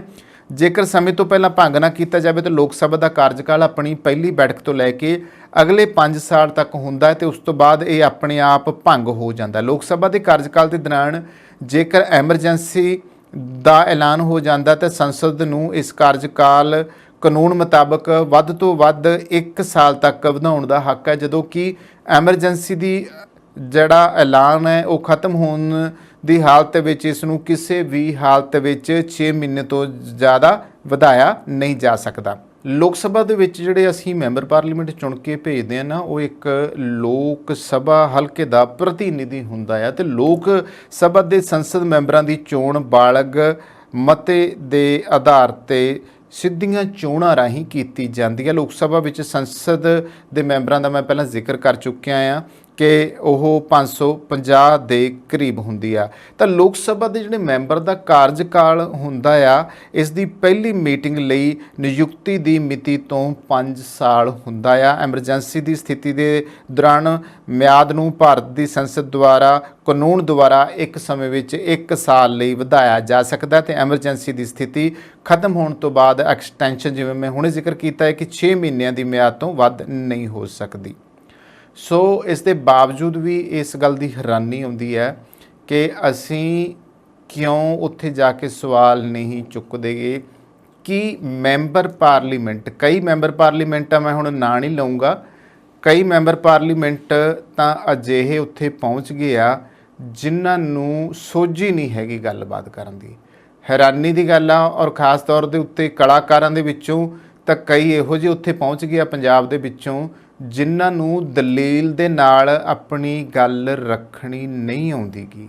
ਔਰ ਸਭ ਤੋਂ ਵੱਡੀ ਗੱਲ ਇਹ ਆ, ਜੇ ਕਦੇ ਉਹ ਦਲੀਲ ਨਾਲ ਕੋਈ ਗੱਲ ਰੱਖਦੇ ਵੀ ਹੈ ਜਾਂ ਕੋਈ ਆਪਣੀ ਗੱਲ ਕਹਿਣ ਦੀ ਕੋਸ਼ਿਸ਼ ਵੀ ਕਰਦੇ ਆ ਤੇ ਉਹਨਾਂ ਨੂੰ ਉਹ ਜਿਹੜੇ ਠੋਸ ਸ਼ਬਦ ਚਾਹੀਦੇ ਹੁੰਦੇ ਨਾ ਬੋਲਣ ਵਾਸਤੇ, ਉਹ ਉਹਨਾਂ ਦੀ ਜ਼ਿਹਨ ਦੇ ਵਿੱਚ ਆਉਂਦੇ ਹੀ ਨਹੀਂਗੇ। ਤੇ ਫਲਸਰੂਪ ਅਸੀਂ ਦੇਖਿਆ ਬਹੁਤ ਸਾਰੇ ਮੈਂਬਰ ਪਾਰਲੀਮੈਂਟ ਜਿਹੜੇ ਚੁਣ ਕੇ ਉੱਥੇ ਤੱਕ ਗਏ ਆ, ਉਹ ਆਪਣੀ ਗੱਲਬਾਤ ਦੇ ਜ਼ਰੀਏ, ਖਾਸ ਤੌਰ ਤੇ ਮੈਂ ਕਲਾਕਾਰਾਂ ਵਾਲੇ ਮਾਮਲੇ 'ਚ ਜ਼ਰੂਰ ਕਹੂੰਗਾ, ਆਪਣੀ ਗੱਲਬਾਤ ਦੇ ਜ਼ਰੀਏ ਆਪਣਾ ਮੁਖੌਲ ਉਡਵਾ ਕੇ ਆਏ ਆ। ਹਾਲਾਂਕਿ ਇੱਕ ਚੁਣਿਆ ਹੁੰਦਾ, ਇੱਕ ਰੁਤਬਾ ਹੁੰਦਾ ਆ, ਇੱਕ ਇਸ ਅਹੁਦੇ ਦਾ ਇੱਕ ਵਕਾਰ ਹੁੰਦਾ, ਪਰ ਉਹ ਇਸ ਵਕਾਰ ਨੂੰ ਮਿੱਟੀ ਕਰ ਦਿੰਦੇ ਆ ਜਦੋਂ ਉਹਨਾਂ ਨੂੰ ਸਵਾਲ ਚੁੱਕਣੇ ਨਹੀਂ ਆਉਂਦੇ, ਜਾਂ ਫਿਰ ਉਹ ਸਵਾਲ ਇਹੋ ਜਿਹਾ ਕੱਬਾ ਤੇ ਕੱਥਾ ਕਰਦੇ ਆ ਕਿ ਲੋਕਾਂ ਦੇ ਵਿੱਚ ਹਾਸਾ ਠੱਠਾ ਹੀ ਨਹੀਂ ਮੁੱਕਦਾ ਗਾ। ਔਰ ਸਾਡੇ ਕਈ ਮੈਂਬਰ ਪਾਰਲੀਮੈਂਟ ਆ, ਸਾਡੇ ਸੋਸ਼ਲ ਮੀਡੀਆ ਦੇ ਉੱਤੇ ਮਜ਼ਾਕ ਤੱਕ ਉਹਨਾਂ ਦਾ ਉੱਡਿਆ, ਉਹਨਾਂ ਦੀਆਂ ਇਹਨਾਂ ਵਜ੍ਹਾ ਦੇ ਕਾਰਨ ਕਿ ਕਿਸ ਤਰੀਕੇ ਦੀ ਉਹਨਾਂ ਨੇ ਗੱਲ ਰੱਖੀ ਹੈ, ਜਿਹੜੀ ਗੱਲ ਦਲੀਲ ਨਾਲ ਠੋਸ ਵਜ਼ਨ ਨਾਲ ਰੱਖਣੀ ਚਾਹੀਦੀ ਸੀ। ਸ਼ਬਦਾਂ ਦਾ ਜਿਹੜਾ ਸੀਗਾ ਇੱਕ ਪੱਖ ਹੁੰਦਾ ਹੈ ਕਿ ਤੁਹਾਡੇ ਸ਼ਬਦ ਕਿੰਨੇ ਮਜ਼ਬੂਤ ਆ, ਸ਼ਬਦ ਜਿਹੜੇ ਆ ਉਹ ਬਹੁਤ ਕੁਝ ਕਰ ਸਕਦੇ ਆ, ਪਰ ਉੱਥੇ ਤਾਂ ਗੱਲ ਨਹੀਂ ਕਰਨੀ ਆਉਂਦੀ, ਦਲੀਲ ਨਹੀਂ ਜਿਹੜੀ ਆ ਪੇਸ਼ ਕਰਨੀ ਆਉਂਦੀ ਵੀ ਅਸੀਂ ਉੱਥੇ ਕਹਿਣਾ ਕੀ ਹੈ। ਕੁਛ ਇਹੋ ਜਿਹੇ ਆ ਜਿਹੜੇ ਬੋਲਦੇ ਆ ਤੇ ਉਹ ਰੱਜ ਕੇ ਬੋਲਦੇ ਹੈਗੇ ਆ। ਜਦੋਂ ਭਗਵੰਤ ਮਾਨ ਮੈਂਬਰ ਪਾਰਲੀਮੈਂਟ ਸੀਗੇ ਤੇ ਅਸੀਂ ਬਹੁਤ ਵਾਰੀ ਦੇਖਿਆ ਕਿ ਕਿੰਨੇ ਮੁੱਦੇ ਉਹ ਚੁੱਕਦੇ ਰਹੇ ਆ।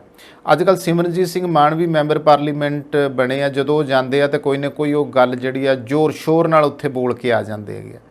ਫਿਰ ਵੀ ਇਹ ਗੱਲ ਕਹਿਣੀ ਬਣਦੀ ਹੈ ਕਿ ਜਿਵੇਂ ਅਸੀਂ ਕਹਿੰਦੇ ਨਾ ਵੀ ਜੀਰਾ ਹੋਣਾ ਚਾਹੀਦਾ ਆ, ਗਟਸ ਹੋਣੇ ਚਾਹੀਦੇ ਬੰਦੇ ਵਿੱਚ, ਤਾਂ ਮੈਂਬਰ ਪਾਰਲੀਮੈਂਟ ਕੋਈ ਇਹੋ ਜਿਹਾ ਬੰਦਾ ਨਹੀਂਗਾ ਕਿ ਜਿਹੜਾ ਇੱਥੋਂ ਚੁੱਕਿਆ ਤੇ ਜਾ ਕੇ ਉੱਥੇ ਮੈਂਬਰ ਪਾਰਲੀਮੈਂਟ ਬਣਾ ਕੇ ਲੋਕ ਸਭਾ ਦੇ ਵਿੱਚ ਬਿਠਾਤਾ ਆ। ਉਹਦੇ ਉੱਤੇ ਬਹੁਤ ਵੱਡੀ ਜ਼ਿੰਮੇਵਾਰੀ ਹੁੰਦੀ ਆ। ਇਸ ਕਰਕੇ ਜਿਹੜੇ ਪੰਜਾਬ ਦੇ ਮੈਂਬਰ ਪਾਰਲੀਮੈਂਟ ਇਸ ਪ੍ਰੋਗਰਾਮ ਨੂੰ ਸੁਣ ਵੀ ਰਹੇ ਹੋਣਗੇ, ਅਸੀਂ ਬੇਨਤੀ ਵੀ ਕਰਾਂਗੇ ਵੀ ਤੁਸੀਂ ਜਿਸ ਤਰੀਕੇ ਨਾਲ ਬਾਕੀ ਦੇਸ਼ ਨਾਲੋਂ ਫਾਡੀ ਹੋ ਤਾਂ ਘੱਟੋ ਘੱਟ ਜਿਹੜੀ ਉਸ ਜਗ੍ਹਾ ਦੇ ਉੱਤੇ ਜਾ ਕੇ ਆਪਣੀ ਗੱਲ ਠੋਸ ਵਜ਼ਨ ਨਾਲ ਦਲੀਲ ਨਾਲ ਰੱਖਣ ਦੀ ਆਦਤ ਪਾਓ। ਮੰਗਾਂ ਮੁੱਦੇ ਤੇ ਬਹਿਸਬਾਜ਼ੀ ਦੇ ਵਿੱਚ ਵੱਧ ਤੋਂ ਵੱਧ ਹਿੱਸਾ ਲਓ, ਜਿਵੇਂ ਦੇਸ਼ ਦੇ ਬਾਕੀ ਹਿੱਸਿਆਂ ਦੇ ਮੈਂਬਰ ਪਾਰਲੀਮੈਂਟ ਕਰਦੇ ਆ। ਉੱਡਦੇ ਪੰਜਾਬ ਦੇ ਦਾਗ ਧੋਣ ਲਈ ਨਿੱਤਰੇ ਪੰਜਾਬੀ, ਇਹ ਖਬਰ ਚਰਚਾ ਦਾ ਵਿਸ਼ਾ ਬਣੀ ਹੋਈ ਹੈ ਤੇ ਇਸ ਦੇ ਬਾਰੇ ਕੁਝ ਅੰਕੜੇ ਵੀ ਸਾਹਮਣੇ ਆਏ ਆ, ਕਿਉਂਕਿ ਉੜਦਾ ਪੰਜਾਬ ਦੀਆਂ ਗੱਲਾਂ ਪੂਰੇ ਦੇਸ਼ ਦੇ ਵਿੱਚ ਚਰਚਾ ਦਾ ਵਿਸ਼ਾ ਬਣੀਆਂ ਹੈ। ਪੰਜਾਬੀਆਂ ਨੇ ਇੱਕ ਫਿਤਰਤ ਇਹੋ ਜਿਹੀ ਬਣਾਈ ਹੈ, ਜਿੱਥੇ ਅਸੀਂ ਚੰਗੇ ਕੰਮਾਂ ਦੇ ਵਿੱਚ ਮੱਲਾਂ ਮਾਰੀਆਂ, ਪੂਰੀ ਦੁਨੀਆ 'ਚ ਸਾਡਾ ਨਾਂ ਬਣਿਆ, ਉੱਥੇ ਹੀ ਪੰਜਾਬ ਜੋ ਆ ਨਸ਼ਿਆਂ ਦੇ ਮਾਮਲੇ ਵਿੱਚ ਵੀ ਪੂਰੇ ਦੇਸ਼ ਭਰ ਵਿੱਚ ਕੀ ਦੁਨੀਆ ਭਰ ਦੇ ਵਿੱਚ ਬਦਨਾਮ ਕਰਵਾ ਦਿੱਤਾ ਆ ਇਹਨਾਂ ਨਸ਼ੇੜੀਆਂ ਨੇ, ਇਹਨਾਂ ਨਸ਼ਾ ਤਸਕਰਾਂ ਨੇ। ਔਰ ਇਹ ਜੋ ਅੱਲ ਸਾਡੀ ਪੈ ਚੁੱਕੀ ਹੈਗੀ ਉੜਤਾ ਪੰਜਾਬ ਵਾਲੀ ਅੱਲ, ਕਹਿੰਦੇ ਮਾੜੀ ਹੁੰਦੀ ਆ, ਤੇ ਇਹਦੇ ਉੱਤੇ ਫਿਲਮ ਵੀ ਬਣੀ ਹੈ। ਜਦੋਂ ਅਸੀਂ ਫਿਲਮ ਦੇਖੀ ਹੈ ਉੜਦਾ ਪੰਜਾਬ, ਤੇ ਉਹਦੇ ਵਿੱਚ ਜਿਸ ਤਰੀਕੇ ਦੀਆਂ ਪ੍ਰਸਥਿਤੀਆਂ ਵਿਖਾਈਆਂ ਗਈਆਂ ਆ, ਉਹਨੂੰ ਬੇਸ਼ੱਕ ਕੁਝ ਲੋਕ ਹਜਮ ਨਾ ਕਰਨ, ਪਰ ਸੱਚ ਇਹ ਸੀਗਾ ਤੇ ਉਹ ਸੱਚ ਅੱਜ ਵੀ ਪ੍ਰਤੱਖ ਦਿਖਾਈ ਦੇ ਰਿਹਾ। ਜਦੋਂ ਹਰ ਰੋਜ਼ ਨੌਜਵਾਨ ਗੱਭਰੂ ਮਰ ਰਹੇ ਆ, ਖੁਰ ਰਹੇ ਆ, ਨਸ਼ਿਆਂ 'ਚ ਹੜ ਰਹੇ ਆ, ਥਾਂ ਥਾਂ ਦੇ ਉੱਤੇ ਮੌਤ ਦੀ ਖਬਰ ਆ, ਕੋਈ ਵੀ ਦਿਨ ਨਹੀਂ ਖਾਲੀ ਜਾਂਦਾ। ਇੱਕ ਦਿਨ ਵੀ ਇਹੋ ਜਿਹਾ ਹੋਵੇ ਨਾ ਵੀ ਜਿੱਦੇ ਕਿਤੇ ਨਸ਼ੇ ਨਾਲ ਮਰਨ ਵਾਲੇ ਦੀ ਖਬਰ ਪੰਜਾਬ ਦੇ ਵਿੱਚੋਂ ਨਹੀਂ ਆਈ, ਆਉਂਦੀ ਹੈ। ਕੋਈ ਖਬਰਾਂ ਚਰਚਾ ਦਾ ਵਿਸ਼ਾ ਨਹੀਂ ਬਣਦੀਆਂ, ਪਰ ਤਕਰੀਬਨ ਬਹੁਤ ਸਾਰੇ ਨੌਜਵਾਨ ਜਿਹੜੇ ਆ ਉਹ ਨਸ਼ਿਆਂ ਦੇ ਵਿੱਚ ਇਹੋ ਜਿਹਾ ਹੜ ਚੁੱਕੇ ਆ ਕਿ ਉਹਨਾਂ ਨੂੰ ਹੁਣ ਮੋੜ ਕੇ ਘਰ ਲਿਆਉਣਾ ਬਹੁਤ ਜ਼ਰੂਰਤ ਹੈ। ਉਹਨਾਂ ਦੇ ਲਈ ਨਸ਼ਾ ਛਡਾਊ ਕੇਂਦਰ ਹਾਲਾਂਕਿ ਪੰਜਾਬ ਦੇ ਵਿੱਚ ਚੱਲਦੇ ਪਏ ਆ, ਤੇ ਜੇ ਉਹਨਾਂ ਨੂੰ ਉੱਥੇ ਲਿਆ ਕੇ ਉਹਨਾਂ ਦਾ ਨਸ਼ਾ ਛਡਾਇਆ ਜਾਵੇ, ਤੇ ਖਾਸ ਤੌਰ 'ਤੇ ਜਿਵੇਂ ਭਗਵੰਤ ਮਾਨ ਸਰਕਾਰ ਦੇ ਵੱਲੋਂ ਗੈਂਗਸਟਰਾਂ ਦੇ ਖਿਲਾਫ ਮੁਹਿੰਮ ਛਿੜੀ ਹੈ, ਨਸ਼ਾ ਤਸਕਰਾਂ ਦੇ ਖਿਲਾਫ ਮੁਹਿੰਮ ਛਿੜੀ ਆ, ਇੱਕ ਗੱਲ ਤਾਂ ਨਿਕਲ ਕੇ ਸਾਹਮਣੇ ਆਈ ਸੀ ਜਿਹਦੇ ਵਿੱਚ ਬਹੁਤ ਵੱਡੇ ਜਿਹੜੇ ਧਨਾੜ ਲੋਕ ਉਹ ਸ਼ਾਮਲ ਆ, ਜਿਸ ਦੇ ਵਿੱਚ ਕਈ ਸਿਆਸਤਦਾਨ ਦੇ ਨਾਂ ਜੁੜੇ ਹੋਏ ਆ, ਜਿਸ ਦੇ ਵਿੱਚ ਕਈ ਵੱਡੇ ਅਧਿਕਾਰੀਆਂ ਦੇ, ਪੁਲਿਸ ਅਧਿਕਾਰੀਆਂ ਦੇ ਨਾਂ ਜੁੜੇ ਹੋਏ ਆ, ਜਿਹੜੇ ਨਸ਼ਿਆਂ ਦੇ ਇਹ ਧੰਦੇ ਪੰਜਾਬ ਦੇ ਵਿੱਚ ਕਰਵਾ ਰਹੇ ਆ। ਇਸ ਕਰਕੇ ਵੀ ਪੰਜਾਬ ਜਿਹੜਾ ਆ ਬਦਨਾਮ ਹੋਇਆ। ਔਰ ਜਦੋਂ ਕੋਈ ਬਾਹਰਲਾ ਜਿਹੜਾ ਹੈਗਾ ਪੰਜਾਬ ਸੂਬੇ ਤੋਂ ਬਾਹਰਲੇ ਸੂਬਿਆਂ ਦਾ ਕੋਈ ਬੰਦਾ ਪੰਜਾਬ ਦੇ ਬਾਰੇ ਗੱਲ ਕਰਦਾ ਜਾਂ ਆਉਂਦਾ ਹੈ, ਤੇ ਉਹਦੇ ਮਨ ਵਿੱਚ ਇੱਕ ਧਾਰਨਾ ਬਣੀ ਹੁੰਦੀ ਹੈ ਕਿ ਪੰਜਾਬ ਦੇ ਲੋਕ ਜਿਹੜੇ ਆ ਉਹ ਬਹੁਤ ਜ਼ਿਆਦਾ ਨਸ਼ੇ ਕਰਦੇ ਆ, ਵਿਆਹਾਂ ਵਿੱਚ ਵੀ ਰੱਜ ਕੇ ਸ਼ਰਾਬਾਂ ਪੀਂਦੇ ਆ, ਰੱਜ ਕੇ ਖੌਰੂ ਪਾਉਂਦੇ ਆ। ਪਰ ਪੰਜਾਬ ਨੂੰ ਠੀਕ ਹੈ ਇਸ ਮਾਮਲੇ 'ਚ ਬਦਨਾਮ ਵੀ ਕੀਤਾ ਗਿਆ। ਪਰ ਹੁਣ ਮੈਂ ਦੱਸਿਆ ਸੀਗਾ ਵੀ ਹੋਲੀ ਦੇ ਉੱਤੇ ਘੱਟੋ ਘੱਟ ਕਰੋੜਾਂ ਦੀ ਸ਼ਰਾਬ ਕੱਲੀ ਦਿੱਲੀ ਪੀ ਗਈ, ਪੰਜਾਬ ਨੇ ਤਾਂ ਇੰਨੀ ਸ਼ਰਾਬ ਨਹੀਂ ਪੀਤੀ ਗਈ। ਤੇ ਦੂਸਰੇ ਮਾਮਲੇ ਵਿੱਚ ਇਕੱਲੇ ਪੰਜਾਬ ਨੂੰ ਹੀ ਉੜਤਾ ਪੰਜਾਬ ਦਾ ਨਾਂ ਦੇ ਕੇ ਬਦਨਾਮ ਵੀ ਕੀਤਾ ਗਿਆ। ਨਸ਼ੇ ਤਾਂ ਬਹੁਤ ਸੂਬਿਆਂ ਵਿੱਚ ਹੈ, ਇੰਡੀਆ ਦੇ ਵਿੱਚ ਨਸ਼ੇ ਇੱਕ ਵੱਡੀ ਮਾਰ ਆ। ਹਰਿਆਣੇ ਵਿੱਚ ਨਸ਼ੇ, ਰਾਜਸਥਾਨ ਦੇ ਵਿੱਚ ਨਸ਼ੇ, ਔਰ ਖੁਦ PM ਮੋਦੀ ਦੇ ਜੱਦੀ ਸੂਬੇ ਗੁਜਰਾਤ ਦੀ ਗੱਲ ਕੀਤੀ ਜਾਵੇ ਤੇ ਉੱਥੋਂ ਦੀਆਂ ਬੰਦਰਗਾਹਾਂ ਦੇ ਉੱਤੇ ਨਸ਼ਾ ਤਸਕਰਾਂ ਦੇ ਕਰੋੜਾਂ ਅਰਬਾਂ ਦੇ ਵਪਾਰ ਹੋ ਰਿਹਾ, ਔਰ ਉੱਥੇ ਵੀ ਪਿੱਛੇ ਜੇ ਕਈ ਲੋਕ ਨਸ਼ਿਆਂ ਨਾਲ ਮਰੇ, ਜ਼ਹਿਰੀਲੀ ਸ਼ਰਾਬ ਨਾਲ ਮਰੇ, ਕਿੰਨੀਆਂ ਚੀਜ਼ਾਂ ਆਈਆਂ। ਪਰ ਗੱਲ ਅਸੀਂ ਪੰਜਾਬ ਦੀ ਕਰਦੇ ਪਏ ਹਾਂ ਕਿ ਉੜਦਾ ਪੰਜਾਬ ਦਾ ਜਿਹੜਾ ਧੱਬਾ ਆ ਉਹ ਪੰਜਾਬ ਦੇ ਉੱਤੇ ਲਗਾ ਦਿੱਤਾ। ਇਹ ਚੀਜ਼ ਜਿਹੜੀ ਆ ਕਚੋਟਦੀ ਆ, ਇਹ ਚੀਜ਼ ਜਿਹੜੀ ਆ ਉਹ ਤੰਗ ਕਰਦੀ ਆ, ਤੇ ਪੰਜਾਬ ਦੇ ਦਾਗ ਧੋਣ ਲਈ ਲੱਖਾਂ ਨੌਜਵਾਨ ਹੁਣ ਅੱਗੇ ਆਏ ਆ, ਪਰ ਨਸ਼ਿਆਂ ਤੋਂ ਪਿੱਛਾ ਜਿਹੜੇ ਆ ਉਹ ਟਾਵੇਂ ਹੀ ਛੁਡਾ ਸਕੇ ਆ। ਕਿਉਂਕਿ ਦੇਖਿਆ ਆ ਜਿਹੜੇ ਨਸ਼ਾ ਕਰਦੇ ਆ, ਜਦੋਂ ਉਹਨਾਂ ਨੂੰ ਨਸ਼ਾ ਛੁਡਾਊ ਕੇਂਦਰਾਂ 'ਚ ਦਾਖਲ ਕਰਾਇਆ ਜਾਂਦਾ, ਕੁਛ ਕੀ ਹੁੰਦੇ ਆ ਕਿ ਜਿਹੜੇ ਬਚ ਜਾਣ, ਉਸ ਤੋਂ ਬਾਅਦ ਜਿਹੜੇ ਉੱਥੋਂ ਨਿਕਲ ਜਾਂਦੇ ਆ ਫਿਰ ਘਰਾਂ 'ਚ ਚਲੇ ਜਾਂਦੇ ਆ, ਉਹ ਫਿਰ ਉਹਨਾਂ ਆਦਤਾਂ ਦਾ ਸ਼ਿਕਾਰ ਹੁੰਦੇ ਆ, ਇਸ ਤੋਂ ਬਚਾਅ ਨਹੀਂ ਹੁੰਦਾ ਉਹਨਾਂ ਦਾ। ਤੇ ਨਵਾਂ ਅੰਕੜਾ ਫਿਕਰਾਂ ਦੇ ਵਿੱਚ ਪਾਉਣ ਵਾਲਾ ਆ। ਹੁਣ ਜਿਹੜੀ ਗੱਲ ਆਪਾਂ ਕਰ ਰਹੇ ਹਾਂ, ਪੰਜਾਬ ਦੇ ਨਸ਼ਾ ਛਡਾਊ ਕੇਂਦਰਾਂ ਦੇ ਵਿੱਚ ਪਿਛਲੇ 6.25 ਵਰਿਆਂ ਦੇ ਵਿੱਚ 8.5 ਲੱਖ ਤੋਂ ਉੱਤੇ ਯਾਨੀ 8,82,000 ਮਰੀਜ਼ ਪੁੱਜੇ ਆ, ਪਰੰਤੂ ਇਹਨਾਂ ਦੇ ਵਿੱਚੋਂ 4,106 ਹੀ ਨਸ਼ਿਆਂ ਨੂੰ ਛੱਡ ਸਕਿਆ। 0.5% ਤੋਂ ਵੀ ਘੱਟ ਵਿਅਕਤੀ ਨਸ਼ੇ ਛੱਡਣ 'ਚ ਸਫਲ ਹੁੰਦੇ ਆ। ਵੱਡੀ ਗਿਣਤੀ ਉਹਨਾਂ ਦੀ ਹੈ ਜਿਨ੍ਹਾਂ ਨੇ ਨਸ਼ਾ ਛੱਡ ਦਿੱਤਾ ਹੈ, ਪਰ ਉਹ ਜੋ ਆ ਓਟ ਸੈਂਟਰਾਂ 'ਚ ਮਿਲਦੀ ਗੋਲੀ ਦੀ ਚਾਟ 'ਤੇ ਲੱਗ ਗਿਆ। ਅਸੀਂ ਬਹੁਤ ਸਾਰੀਆਂ ਖਬਰਾਂ ਦੇਖਦੇ ਰਹੇ ਹਾਂ ਜਿਹਦੇ ਵਿੱਚ ਓਟ ਸੈਂਟਰਾਂ ਦੇ ਉੱਤੇ ਭੀੜ ਲੱਗਦੀ ਆ, ਕਈ ਵਾਰੀ ਓਟ ਸੈਂਟਰਾਂ ਦੇ ਉੱਤੇ ਉਹ ਗੋਲੀ ਨਹੀਂ ਮਿਲਦੀ, ਉਹ ਓਟ ਸੈਂਟਰਾਂ 'ਤੇ ਮਿਲਦੀ ਹੈ ਕਿ ਜਿੱਥੇ ਉਸ ਗੋਲੀ ਦੀ ਆਦਤ ਬਾਅਦ ਵਿੱਚ ਜਿਨ੍ਹਾਂ ਨੂੰ ਪੈ ਚੁੱਕੀ ਆ ਉਹ ਉਸ ਗੋਲੀ ਦੀ ਆਦੀ ਹੋ ਗਈ ਆ। ਹੁਣ ਉਹ ਗੋਲੀ ਵੀ ਨਹੀਂ ਛੱਡ ਰਹੇ ਗਏ, ਉਹ ਗੋਲੀ ਦੀ ਇੰਨੀ ਪੱਕੀ ਆਦਤ ਪਾਈ ਆ ਵੀ ਹੁਣ ਜੇ ਉਹਨਾਂ ਨੂੰ ਉਹ ਗੋਲੀ ਨਹੀਂ ਮਿਲਦੀ ਤੇ ਉਹਨਾਂ ਦੀ ਵੈਸੇ ਹੀ ਜਾਨ ਟੁੱਟਦੀ ਹੈ। ਨਸ਼ੇ ਵਾਲੇ ਦੇ ਤੁਹਾਨੂੰ ਪਤਾ ਸਰੀਰ ਟੁੱਟਦਾ ਆ, ਤੋੜ ਖੋਹ ਜਿਹਨੂੰ ਕਹਿੰਦੇ ਨਾ, ਤੋੜ ਖੋਹ ਕਰਦਾ, ਉਹ ਤੋੜ ਲੱਗ ਜਾਂਦੀ ਉਹਨੂੰ, ਨਸ਼ੇ ਬਿਨਾਂ ਤੋੜ ਲੱਗ ਜਾਂਦੀ ਆ। ਜਿਵੇਂ ਅਸੀਂ ਕਹਿੰਦੇ ਸਾਨੂੰ ਕਈ ਵਾਰੀ ਚਾਹ ਦੀ ਤਲਬ ਲੱਗ ਜੇ ਨਾ, ਚਾਹ ਪੀਣੀ ਹੋਵੇ ਤੇ ਸਾਨੂੰ ਲੱਖ ਦੁਨੀਆ ਦੀਆਂ ਚੀਜ਼ਾਂ ਮੂਹਰੇ ਧਰ ਦਿਓ, ਪਰ ਜਿਹੜੀ ਚਾਹ ਪੀਣੀ ਹੈ ਨਾ ਤੇ ਚਾਹ ਪੀ ਕੇ ਜਿਹੜਾ ਸਵਾਦ ਆਉਂਦਾ ਆਪਾਂ ਕਹਿੰਦੇ ਯਾਰ ਚਾਹ ਨਾ ਚਾਹ ਹੀ ਹੁੰਦੀ ਆ। ਇਵੇਂ ਜਿਹੜਾ ਨਸ਼ਈ ਹੁੰਦਾ ਨਾ, ਨਸ਼ਈ ਨੂੰ ਵੀ ਲੱਗਦਾ ਵੀ ਬਾਈ ਉਹ ਨਸ਼ਾ ਉਹੀ ਆ, ਉਹਦੇ ਬਿਨਾਂ ਸਵਾਦ ਨਹੀਂ ਆਉਣਾ, ਉਹਦੇ ਬਿਨਾਂ ਜਿਹੜੀ ਆ ਜਾਣੀ ਕਿ ਨੈਣ ਪ੍ਰੈਣ ਚੱਲਣੇ ਹੀ ਨਹੀਂ ਗਏ, ਤੇ ਇਸ ਕਰਕੇ ਉਹ ਜਿਹੜੀ ਆ ਉਹਨਾਂ ਦੀ ਜਾਨ ਟੁੱਟਦੀ ਹੈ। ਪੰਜਾਬ 'ਚ ਇਸ ਸਮੇਂ 26 ਸਰਕਾਰੀ ਅਤੇ 182 ਪ੍ਰਾਈਵੇਟ ਨਸ਼ਾ ਛਡਾਊ ਕੇਂਦਰ ਹੈ। ਇਸ ਤੋਂ ਬਿਨਾਂ 19 ਸਰਕਾਰੀ ਅਤੇ 75 ਪ੍ਰਾਈਵੇਟ ਮੁੜ ਵਸੇਬਾ ਸੈਂਟਰ ਨੇ। 26 ਅਕਤੂਬਰ 2017 ਤੋਂ ਇਹਨਾਂ ਕੇਂਦਰਾਂ 'ਚ ਰਜਿਸਟਰਡ ਹੋਣ ਵਾਲੇ ਮਰੀਜ਼ਾਂ ਦਾ ਰਿਕਾਰਡ ਰੱਖਣਾ ਸ਼ੁਰੂ ਕੀਤਾ ਸੀ। ਅਕਤੂਬਰ 2017 ਤੋਂ ਫਰਵਰੀ 2023 ਤੱਕ ਇਹਨਾਂ ਸਰਕਾਰੀ ਤੇ ਪ੍ਰਾਈਵੇਟ ਨਸ਼ਾ ਛਡਾਊ ਕੇਂਦਰਾਂ ਤੇ ਉਹ ਇਲਾਵਾ ਓਟ ਕਲੀਨਿਕਾਂ ਦੇ ਵਿੱਚ 8,82,000 ਮਰੀਜ਼ ਰਜਿਸਟਰਡ ਹੋਏ ਨੇ, ਜਿਨ੍ਹਾਂ ਦੇ ਵਿੱਚੋਂ 2,63,000 ਜਿਹੜੇ ਆ ਸਰਕਾਰੀ ਅਤੇ 6,19,000 ਪ੍ਰਾਈਵੇਟ ਕੇਂਦਰਾਂ ਵਿੱਚ ਆ। ਓਟ ਕਲੀਨਿਕਾਂ ਤੇ ਇਹਨਾਂ ਕੇਂਦਰਾਂ ਵਿੱਚ ਡਾਕਟਰਾਂ ਵੱਲੋਂ ਨਸ਼ੇ ਤੋਂ ਪ੍ਰਭਾਵਿਤ ਲੋਕਾਂ ਨੂੰ ਜਿਹੜੀ ਆ ਨਾਲੋਕਨਸਨ, ਫਰਮਾਡੋਨ, ਲੋਰਾਜ਼ੇਪਾਮ ਤੇ ਇਸ ਤੋਂ ਇਲਾਵਾ ਜੋ ਆ ਬੁਪਰੋਨੇਰਫਿਨ ਤੇ ਫਿਰ ਕਲੋਨਾਜ਼ੋਪਾਮ ਅਤੇ ਡਿਪਰੈਸ਼ਨ ਐਂਟੀ ਡਿਪਰੈਸ਼ਨ ਦੀ ਜਿਹੜੀ ਦਵਾਈ ਆ ਦਿੱਤੀ ਜਾਂਦੀ ਹੈ। ਦਵਾਈਆਂ ਦੇ ਨਾਂ ਲੈਣੇ ਬੜੇ ਔਖੇ ਹੁੰਦੇ, ਕਦੇ ਇੱਦਾਂ ਦੇ ਸਾਲਟ ਆ, ਇੱਦਾਂ ਦੀਆਂ ਦਵਾਈਆਂ ਆ। ਅਧਿਕਾਰੀਆਂ ਮੁਤਾਬਕ ਬਹੁਤੇ ਨਸ਼ੇੜੀ ਤਾਂ ਇਹਨਾਂ ਦਵਾਈਆਂ ਤੇ ਲੱਗ ਗਏ ਆ। ਪੰਜਾਬ ਵਿਧਾਨ ਸਭਾ 'ਚ ਵੀ ਇਹ ਮਸਲਾ ਉੱਠਿਆ ਸੀ ਕਿ ਓਟ ਕਲੀਨਿਕਾਂ ਦੇ ਵਿੱਚ ਮਿਲਦੀ ਗੋਲੀ ਨੂੰ ਬਤੌਰ ਨਸ਼ਾ ਹੀ ਮਰੀਜ਼ ਲੈ ਰਹੇ ਆ ਅਤੇ ਇਸ ਪਾਸੇ ਸਰਕਾਰ ਨੂੰ ਧਿਆਨ ਦੇਣਾ ਚਾਹੀਦਾ ਆ। ਪੰਜਾਬ ਦੇ ਵਿੱਚ ਸਿਆਸੀ ਸੱਤਾ ਪਾਰਟ ਚੌਥਾ। ਪੰਜਾਬ ਵਿੱਚ ਸਿਆਸੀ ਸੱਤਾ ਦੇ ਬਦਲਾਅ ਪਿੱਛੇ ਵੀ ਇਹਨਾਂ ਕੇਂਦਰਾਂ ਵਿੱਚ ਮਰੀਜ਼ਾਂ ਦੇ ਅੰਕੜਿਆਂ ਦੇ ਵਿੱਚ ਕੋਈ ਫਰਕ ਨਹੀਂ ਆਇਆ। ਹਾਲਾਂਕਿ ਹੋਣ ਵਾਲੀ ਸਰਕਾਰ ਦੇ ਦਾਅਵੇ ਹੀ ਇਸ ਗੱਲ ਦੇ ਉੱਤੇ ਸੀਗੇ ਕਿ ਪੰਜਾਬ ਵਿੱਚੋਂ ਨਸ਼ਾ ਖਤਮ ਕਰ ਦਿੱਤਾ, ਨਸ਼ਾ ਤਸਕਰ ਖਤਮ ਕਰ ਦਿੱਤੇ ਆ, ਗੈਂਗਸਟਰ ਖਤਮ ਕਰ ਦਿੱਤੇ ਆ, ਪਰ ਸੱਚ ਇਹ ਆ ਜੋ ਨਸ਼ਾ ਆ ਉਹ ਬੰਦ ਨਹੀਂ ਹੋ ਸਕਿਆ। ਗੈਂਗਸਟਰਾਂ ਨੂੰ ਚਲੋ ਜਿਸ ਤਰੀਕੇ ਉਹ ਨੱਥ ਪਾ ਹੀ ਰਹੇ ਆ, ਪਰ ਜਿਹੜੇ ਨਸ਼ੇੜੀ ਆ ਉਹ ਬਹੁਤ ਜ਼ਿਆਦਾ ਹੱਦ ਤੱਕ ਆਏ ਦਿਨ ਖਬਰਾਂ ਜਿਹੜੀਆਂ ਆ ਰਹੀਆਂ ਨੇ ਮਰਨ ਦੀਆਂ ਔਰ ਵੱਧ ਨਸ਼ਾ ਕਰਨ ਦੀਆਂ, ਔਰ ਨਸ਼ੇ ਪਿੱਛੇ ਲੁੱਟ ਖੋਹ ਦੀਆਂ ਵਾਰਦਾਤਾਂ, ਝਪਟਮਾਰੀ ਦੀਆਂ ਵਾਰਦਾਤਾਂ ਵੀ ਪੰਜਾਬ ਦੇ ਵਿੱਚ ਵਧੀਆਂ ਨੇ। ਤਾਂ ਇਸ ਕਰਕੇ ਹੈਰਾਨੀ ਹੁੰਦੀ ਹੈ ਕਿ ਸਿਆਸੀ ਸੱਤਾ ਦੇ ਵਿੱਚ ਬਦਲਾਅ ਹੋਇਆ, 1 ਸਾਲ ਹੋ ਗਿਆ, ਪਰ ਨਸ਼ਿਆਂ ਨੂੰ ਜਿਹੜਾ ਆ ਉਹ ਠੱਲ ਨਹੀਂ ਪਏਗੀ।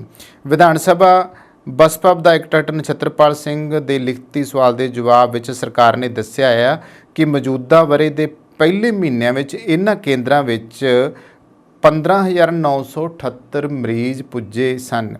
ਕਾਂਗਰਸੀ ਰਾਜ ਭਾਗ ਆਉਣ ਸਮੇਂ ਪਹਿਲੇ ਵਰ੍ਹੇ 2017 ਦੇ ਵਿੱਚ ਸਰਕਾਰੀ ਤੇ ਪ੍ਰਾਈਵੇਟ ਨਸ਼ਾ ਛਡਾਊ ਕੇਂਦਰਾਂ ਵਿੱਚ ਰਜਿਸਟਰਡ ਮਰੀਜ਼ਾਂ ਦੀ ਗਿਣਤੀ 1790 ਰਹੀ ਹੈ। ਸਰਕਾਰੀ ਤੱਥਾਂ ਅਨੁਸਾਰ ਸਾਲ 2018 ਵਿੱਚ ਇਹਨਾਂ ਮਰੀਜ਼ਾਂ ਦੀ ਗਿਣਤੀ 1,20,000 ਸੀਗੀ ਤੇ 2019 ਵਿੱਚ 2,43,000 ਸੀਗੀ, 2020 ਦੇ ਵਿੱਚ 2,47,000 ਸੀ, 21 ਵਿੱਚ 1,26,000, 22 ਵਿੱਚ ਇਹ ਅੰਕੜਾ 1,05,000 ਰਿਹਾ। ਸਰਕਾਰ ਨਸ਼ਾ ਛਡਾਊ ਕੇਂਦਰਾਂ, ਓਟ ਕਲੀਨਿਕਾਂ ਤੇ ਹੁਣ ਜੇ ਸਰਕਾਰੀ ਨਸ਼ਾ ਛਡਾਊ ਕੇਂਦਰਾਂ, ਓਟ ਕਲੀਨਿਕਾਂ ਤੇ ਨਜ਼ਰ ਮਾਰੀਏ ਤਾਂ ਬਠਿੰਡੇ ਜ਼ਿਲ੍ਹੇ ਦੇ ਵਿੱਚ 6 ਸਾਲਾਂ ਦੇ ਵਿੱਚ 24,328 ਮਰੀਜ਼ ਪੁੱਜੇ ਆ। ਦੂਜਾ ਨੰਬਰ ਤਰਨਤਾਰਨ ਦਾ ਹੈ ਜਿੱਥੇ 23,648 ਮਰੀਜ਼ ਰਜਿਸਟਰਡ ਹੋਏ ਆ। ਅੰਮ੍ਰਿਤਸਰ ਦੇ ਵਿੱਚ 20,379 ਹੈ। ਗੁਰਦਾਸਪੁਰ ਦੇ ਵਿੱਚ ਇਹ ਅੰਕੜਾ 20,901 ਹੈ। ਮੋਗੇ 'ਚ 19,622 ਹੈ। ਫਰੀਦਕੋਟ ਦੇ ਵਿੱਚ 11,636 ਮਰੀਜ਼ ਇਹਨਾਂ ਕੇਂਦਰਾਂ ਦੇ ਵਿੱਚ ਪੁੱਜੇ ਨੇ ਤੇ ਬਦਨਾਮੀ ਦੇ ਡਰੋਂ ਬਹੁਤੇ ਨਸ਼ੇੜੀ ਪ੍ਰਾਈਵੇਟ ਕੇਂਦਰਾਂ ਨੂੰ ਤਰਜੀਹ ਦਿੰਦੇ ਨੇ। ਮੋਹਾਲੀ ਦੇ ਸਰਕਾਰੀ ਕੇਂਦਰਾਂ ਵਿੱਚ 6.5 ਸਾਲ ਦੇ ਵਿੱਚ 3,246 ਮਰੀਜ਼ ਪੁੱਜੇ ਨੇ, ਜਦੋਂ ਕੋਈ ਪ੍ਰਾਈਵੇਟ ਕੇਂਦਰ ਵਿੱਚ 31,709 ਮਰੀਜ਼ ਪੁੱਜੇ ਨੇ। ਮਿਸਾਲ ਦੇ ਤੌਰ ਤੇ ਰੋਪੜ ਦੇ ਸਰਕਾਰੀ ਕੇਂਦਰਾਂ ਵਿੱਚ 4,716 ਮਰੀਜ਼ ਪੁੱਜੇ ਨੇ, ਜਦੋਂ ਕਿ ਪ੍ਰਾਈਵੇਟ ਕੇਂਦਰਾਂ ਵਿੱਚ 11,254 ਮਰੀਜ਼ ਇਲਾਜ ਲਈ ਰਜਿਸਟਰ ਹੋਏ ਨੇ। ਪੰਜਾਬ ਦੇ ਪ੍ਰਾਈਵੇਟ ਕੇਂਦਰਾਂ ਦਾ ਅੰਕੜਾ ਵੇਖੀਏ ਤਾਂ ਜ਼ਿਲ੍ਹਾ ਲੁਧਿਆਣਾ ਵਿੱਚ ਲੰਘੇ 6.5 ਸਾਲਾਂ ਦੇ ਵਿੱਚ 1,21,000 ਮਰੀਜ਼ ਰਜਿਸਟਰ ਹੋਏ ਨੇ, ਜਦੋਂ ਕਿ ਪਟਿਆਲਾ ਜ਼ਿਲ੍ਹੇ ਦੇ ਵਿੱਚ 54,933 ਮਰੀਜ਼ ਪੁੱਜੇ ਨੇ। ਫਿਰੋਜ਼ਪੁਰ ਦੇ ਪ੍ਰਾਈਵੇਟ ਕੇਂਦਰਾਂ ਵਿੱਚ 25,682, ਮੁਕਤਸਰ ਦੇ ਵਿੱਚ 42,380, ਹੁਸ਼ਿਆਰਪੁਰ ਦੇ ਵਿੱਚ 31,104 ਤੇ ਬਰਨਾਲਾ ਵਿੱਚ 19,779 ਮਰੀਜ਼ ਰਜਿਸਟਰਡ ਹੋਏ ਨੇ। ਨਸ਼ਿਆਂ ਨੂੰ ਛੱਡਣ ਵਾਲੇ ਮਰੀਜ਼ਾਂ ਦੀ ਗਿਣਤੀ 4,106 ਹੈ, ਜਿਸ 'ਚੋਂ ਸਰਕਾਰੀ ਕੇਂਦਰਾਂ 'ਚ ਜੋ ਨੇ 3,810 ਤੇ ਪ੍ਰਾਈਵੇਟ ਦੇ ਵਿੱਚ 296 ਲੋਕਾਂ ਨੇ ਨਸ਼ਿਆਂ ਨੂੰ ਅਲਵਿਦਾ ਕਿਹਾ ਆ। ਯਾਨੀ ਕਿ ਕਰਨ ਵਾਲੇ ਜ਼ਿਆਦਾ ਆ, ਛੱਡਣ ਵਾਲੇ ਆਟੇ 'ਚ ਲੂਣ ਬਰਾਬਰ ਆ। ਇਹ ਸਥਿਤੀ ਬਣੀ ਹੋਈ ਆ। ਤਾਂ ਬਠਿੰਡਾ ਦੀ ਮਾਨਸਿਕ ਰੋਗਾਂ ਦੀ ਮਾਹਰ ਡਾਕਟਰ ਨਿਧੀ ਗੁਪਤਾ ਦਾ ਕਹਿਣਾ ਹੈ ਕਿ ਅਸਲ ਵਿੱਚ ਉੱਚ ਤਬਕੇ ਦੇ ਮਰੀਜ਼ ਸਮਾਜਿਕ ਦਬਾਅ ਕਰਕੇ ਆਪਣੀ ਪਛਾਣ ਜੱਗ ਜ਼ਾਹਰ ਹੋਣ ਦੇ ਡਰੋਂ ਸਰਕਾਰੀ ਕੇਂਦਰਾਂ ਵਿੱਚ ਜਾਂਦੇ ਨਹੀਂ, ਜਿਸ ਕਰਕੇ ਉਹ ਪ੍ਰਾਈਵੇਟ ਸੈਂਟਰਾਂ ਨੂੰ ਤਰਜੀਹ ਦਿੰਦੇ ਆ। ਨਸ਼ੇੜੀਆਂ ਦੇ ਇਲਾਜ ਲਈ ਬੁਪਰੋਨੇਰਫਿਨ ਦਿੱਤੀ ਜਾਂਦੀ ਹੈ, ਜਿਸ ਨਾਲ ਭਿਆਨਕ ਨਸ਼ਿਆਂ ਦੀ ਸਭ ਤੋਂ ਜਿਹੜੀ ਆ ਲੱਤ ਲੱਗੀ ਹੁੰਦੀ ਆ ਉਸ ਤੋਂ ਛੁਟਕਾਰਾ ਤਾਂ ਮਿਲਦਾ ਆ, ਪਰ ਮਰੀਜ਼ ਜਿਹੜਾ ਆ ਇਸ ਤੋਂ ਬਾਅਦ ਫਿਰ ਉਹ ਗੋਲੀ ਦੇ ਉੱਤੇ ਲੱਗ ਜਾਂਦਾ, ਜਿਵੇਂ ਕਿ ਓਟ ਕੇਂਦਰਾਂ ਵਾਲੀ ਮੈਂ ਗੱਲ ਕੀਤੀ ਹੈ। ਸਿਹਤ ਵਿਭਾਗ ਦੇ ਕਈ ਫੀਲਡ ਅਧਿਕਾਰੀਆਂ ਨੇ ਦੱਸਿਆ ਕਿ ਸਿਹਤ ਵਿਭਾਗ ਵੱਲੋਂ ਓਟ ਕਲੀਨਿਕਾਂ ਦੇ ਵਿੱਚ ਬੁਪਰੋਨੇਰਫਿਨ ਮੁਫਤ ਵਿੱਚ ਦਿੱਤੀ ਜਾਂਦੀ ਹੈ, ਜਿਨ੍ਹਾਂ ਦੀ ਚਾਰਟ ਤੇ ਬਹੁਤ ਜਣੇ ਲੱਗ ਗਿਆ। ਦਿਹਾਤੀ ਪੰਜਾਬ 'ਚ ਇਹ ਮੁਫਤ ਦੀ ਗੋਲੀ ਵਜੋਂ ਮਸ਼ਹੂਰ ਹੋ ਚੁੱਕੀ ਹੈ ਤੇ ਚਰਚੇ ਆ ਕਿ ਕਈ ਲੋਕਾਂ ਨੇ ਤਾਂ ਮੁਫਤ ਦੀ ਗੋਲੀ ਸਰਕਾਰ ਤੋਂ ਲੈ ਕੇ ਅੱਗੇ ਵੇਚਣੀ ਸ਼ੁਰੂ ਕਰ ਦਿੱਤੀ ਹੈ। ਸਿਹਤ ਮਹਿਕਮਾ ਇਸ ਗੋਲੀ ਤੇ ਕਰੋੜਾਂ ਰੁਪਏ ਖਰਚ ਕਰ ਰਿਹਾ ਹੈ ਤੇ ਉੱਥੋਂ ਦੇ ਕਈ ਸਾਰੇ ਜਿਹੜੇ ਲੋਕ ਨੇ ਉਹ ਉੱਥੋਂ ਵੀ ਕਿਸੇ ਨਾ ਕਿਸੇ ਤਰੀਕੇ ਕੁੰਡੀ ਲਾ ਕੇ ਅਗਾਂਹ ਸਪਲਾਈ ਕਰ ਰਹੇ ਆ। ਵੈਸੇ ਸਿਆਣੇ ਕਹਿੰਦੇ ਆ ਵੀ ਹੁਣ ਆਖੀਏ ਕਿ ਜਿਹੜੀ ਆਦਤ ਪੈ ਜਾਵੇ ਨਾ ਉਹ ਆਦਤ ਛੁੱਟਦੀ ਨਹੀਂ ਤੇ ਆਵਾਦੜੀਆਂ ਸਜਾਦੜੀਆਂ ਨਿਭਣ ਸਿਰਾਂ ਦੇ ਨਾਲ। ਤੇ ਬਾਕੀ ਆ ਵੀ ਹੁਣ ਕਹੀਏ ਕਿ ਇੱਥੇ ਤਾਂ ਗਾਂ ਦੀ ਗਾਂ ਗੱਲਾਂ ਇਹੋ ਜਿਹੀਆਂ ਬਣ ਗਈਆਂ। ਅਸੀਂ ਉਹ ਬੱਕਰੀ ਤੇ ਪਠੋਰੇ ਦੀ ਗੱਲ ਸੁਣਾਉਣੀ ਆ ਵੀ ਜਿਹੜੇ ਰੋਗ ਨਾਲ ਬੱਕਰੀ ਮਰ ਗਈ ਉਹੀ ਰੋਗ ਪਠੋਰੇ ਨੂੰ। ਪਿਛਲੇ ਤੋਂ ਪਿਛਲੇ ਜਿਹੜੇ ਅਮਲੀ ਸੀ ਉਸ ਤੋਂ ਬਾਅਦ ਹੁਣ ਅਗਲੀ ਪੀੜ੍ਹੀ ਨੂੰ ਵੀ ਉਹ ਚਾਟ ਲੱਗ ਗਈ ਆ। ਪਹਿਲਾਂ ਵੱਡ ਵਡੇਰੇ ਫੀਮਾਂ ਖਾਂਦੇ ਰਹੇ ਆ, ਸ਼ਰਾਬਾਂ ਦੀ ਪੀੜ੍ਹੀ ਸੀ, ਨਵੀਂ ਪੀੜ੍ਹੀ ਚਿੱਟੇ ਦੇ ਨਸ਼ੇ ਮੈਡੀਕਲ ਨਸ਼ਿਆਂ ਦੇ ਉੱਤੇ ਆ ਗਈ ਹੈ। ਮਿਸਾਲ ਮੈਨੂੰ ਬੱਕਰੀ ਦੀ ਗੱਲ ਚੇਤੇ ਆਉਂਦੀ ਹੈ। ਕਹਿੰਦੇ ਕਿਸੇ ਜੱਟ ਦੇ ਕੋਲੇ ਬੱਕਰੀ ਹੁੰਦੀ ਸੀਗੀ, ਕਹਾਵਤ ਆ ਪੰਜਾਬੀ ਦੀ, ਤੇ ਉਹਨੇ ਬੱਕਰੀ ਜਿਹੜੀ ਸੀਗੀ ਨਾ ਜੱਟ ਦੇ ਕੋਲੇ ਪੈਸਾ ਬਹੁਤ ਜ਼ਿਆਦਾ ਸੀਗਾ ਤੇ ਪਰ ਉਹਨੂੰ ਆਦਤ ਸੀ ਡੋਡੇ ਪੀਣ ਦੀ, ਹੈ। ਤੇ ਡੋਡੇ ਪੀਂਦੇ ਪੀਂਦੇ ਕੀ ਹੋਇਆ ਕਿ ਧੀਆਂ ਪੁੱਤ ਦੁਖੀ ਹੋ ਗਏ। ਵਿਆਹ ਤਾਂ ਚਲੋ ਉਹਨਾਂ ਦੇ ਹੋ ਗਏ, ਪਰ ਬਾਪੂ ਦੀ ਔਕਾਤ ਤੋਂ ਇੰਨੇ ਕੁ ਦੁਖੀ ਹੋ ਗਏ ਕਿ ਉਹਨਾਂ ਨੇ ਆਪਣੀਆਂ ਜਿਹੜੀਆਂ ਜ਼ਮੀਨ ਜਾਇਦਾਦ ਸੀ ਉਹ ਸਾਰੀ ਵੰਡ ਲਈ ਤੇ ਬਾਪੂ ਨੂੰ ਇੱਕ ਕਮਰੇ ਦੇ ਵਿੱਚ ਵੱਖਰਾ ਕਰ ਦਿੱਤਾ। ਬਾਪੂ ਬਹੁਤ ਦੁਖੀ ਹੋਇਆ। ਬਾਪੂ ਦੁਖੀ ਹੋਇਆ ਤੇ ਬਾਪੂ ਦਾ ਇੱਕ ਬਾਣੀਆ ਯਾਰ ਸੀਗਾ ਹੱਟੀ ਵਾਲਾ, ਤੇ ਉਹ ਹੱਟੀ ਵਾਲਾ ਜਿਹੜਾ ਬਾਣੀਆ ਸੀਗਾ ਨਾ ਤੇ ਉਹ ਆਂਦਾ ਯਾਰ ਵੀ ਮੇਰਾ ਇਹ ਜੱਟ ਭਰਾ ਆ, ਆੜੀ ਆ, ਅਸੀਂ ਬਚਪਨ ਦੇ ਉੱਤੇ ਮੈਂ ਇਹਨੂੰ ਇਕੱਲਿਆਂ ਨਹੀਂ ਛੱਡ ਸਕਦਾ। ਤੇ ਉਹ ਉਹਨੂੰ ਆਪਦੀ ਹੱਟੀ ਦੇ ਪਿਛਵਾੜੇ ਬਣੇ ਇੱਕ ਕਮਰੇ 'ਚ ਲੈ ਗਿਆ, ਜਿੱਥੇ ਬਾਹਰ ਇੱਕ ਬਕੈਣ ਹੁੰਦੀ ਸੀ ਤੇ ਜਿੱਥੇ ਬਾਣੀਏ ਦੀ ਬੱਕਰੀ ਬੰਨੀ ਹੁੰਦੀ ਸੀਗੀ। ਜੱਟ ਉੱਥੇ ਰਹਿਣ ਲੱਗ ਗਿਆ ਤੇ ਉੱਥੇ ਜਾ ਕੇ ਕਹਿੰਦੇ ਜਦੋਂ ਉਹਨੂੰ ਪਤਾ ਸੀ ਬਾਣੀਏ ਨੂੰ ਤੇ ਉਹ ਉਨੀ ਕੁ ਉਹਦੀ ਮਦਦ ਕਰ ਦਿੰਦਾ ਸੀ ਵੀ ਚੱਲ ਤੈਨੂੰ ਡੋਡੇ ਜਿਹੜੇ ਆ ਦੇ ਦਿੰਦੇ ਆ। ਤੇ ਉਹ ਡੋਡੇ ਰਗੜਦਾ ਸੀਗਾ ਤੇ ਡੋਡੇ ਰਗੜ ਕੇ ਫਿਰ ਕੀ ਕਰਦਾ ਹੁੰਦਾ ਸੀਗਾ ਕਿ ਉਹ ਡੋਡੇ ਜਿਹੜੇ ਸੀਗੇ ਬਾਕੀ ਜਿਹੜੀ ਬਚੀ ਹੁੰਦੀ ਸੀ ਰਹਿੰਦ ਖੂੰਹਦ ਉਹ ਬੱਕਰੀ ਨੂੰ ਪਾ ਦਿੰਦਾ ਸੀ। ਬੱਕਰੀ ਸੂ ਪੀ ਤੇ ਬੱਕਰੀ ਦੀ ਜਿਹੜਾ ਸੀਗਾ ਮੇਮਣਾ ਸੀਗਾ, ਪਠੋਰਾ ਸੀਗਾ, ਤੇ ਉਹ ਵੀ ਬੜੇ ਦੜੰਗੇ ਮਾਰੇ ਵਿਹੜੇ ਦੇ ਵਿੱਚ ਰੌਣਕਾਂ ਲੱਗੀਆਂ ਰਹਿੰਦੀਆਂ। ਚਲੋ ਹੌਲੀ ਹੌਲੀ ਇੱਦਾਂ ਹੋਇਆ ਕਿ ਜੱਟ ਉਹਦੇ ਬਾਣੀਏ ਦੇ ਆਸਰੇ ਜਿਹੜਾ ਸੀਗਾ ਆਪਦੇ ਦਿਨ ਕੱਟੀ ਕਰ ਰਿਹਾ ਸੀਗਾ। ਇੱਕ ਦਿਨ ਬੱਕਰੀ ਨੂੰ ਕੁਛ ਹੋ ਗਿਆ, ਡਾਕਟਰ ਹਕੀਮ ਸੱਦਿਆ, ਇਲਾਜ ਕਰਾਇਆ ਤੇ ਬੱਕਰੀ ਮਰ ਗਈ।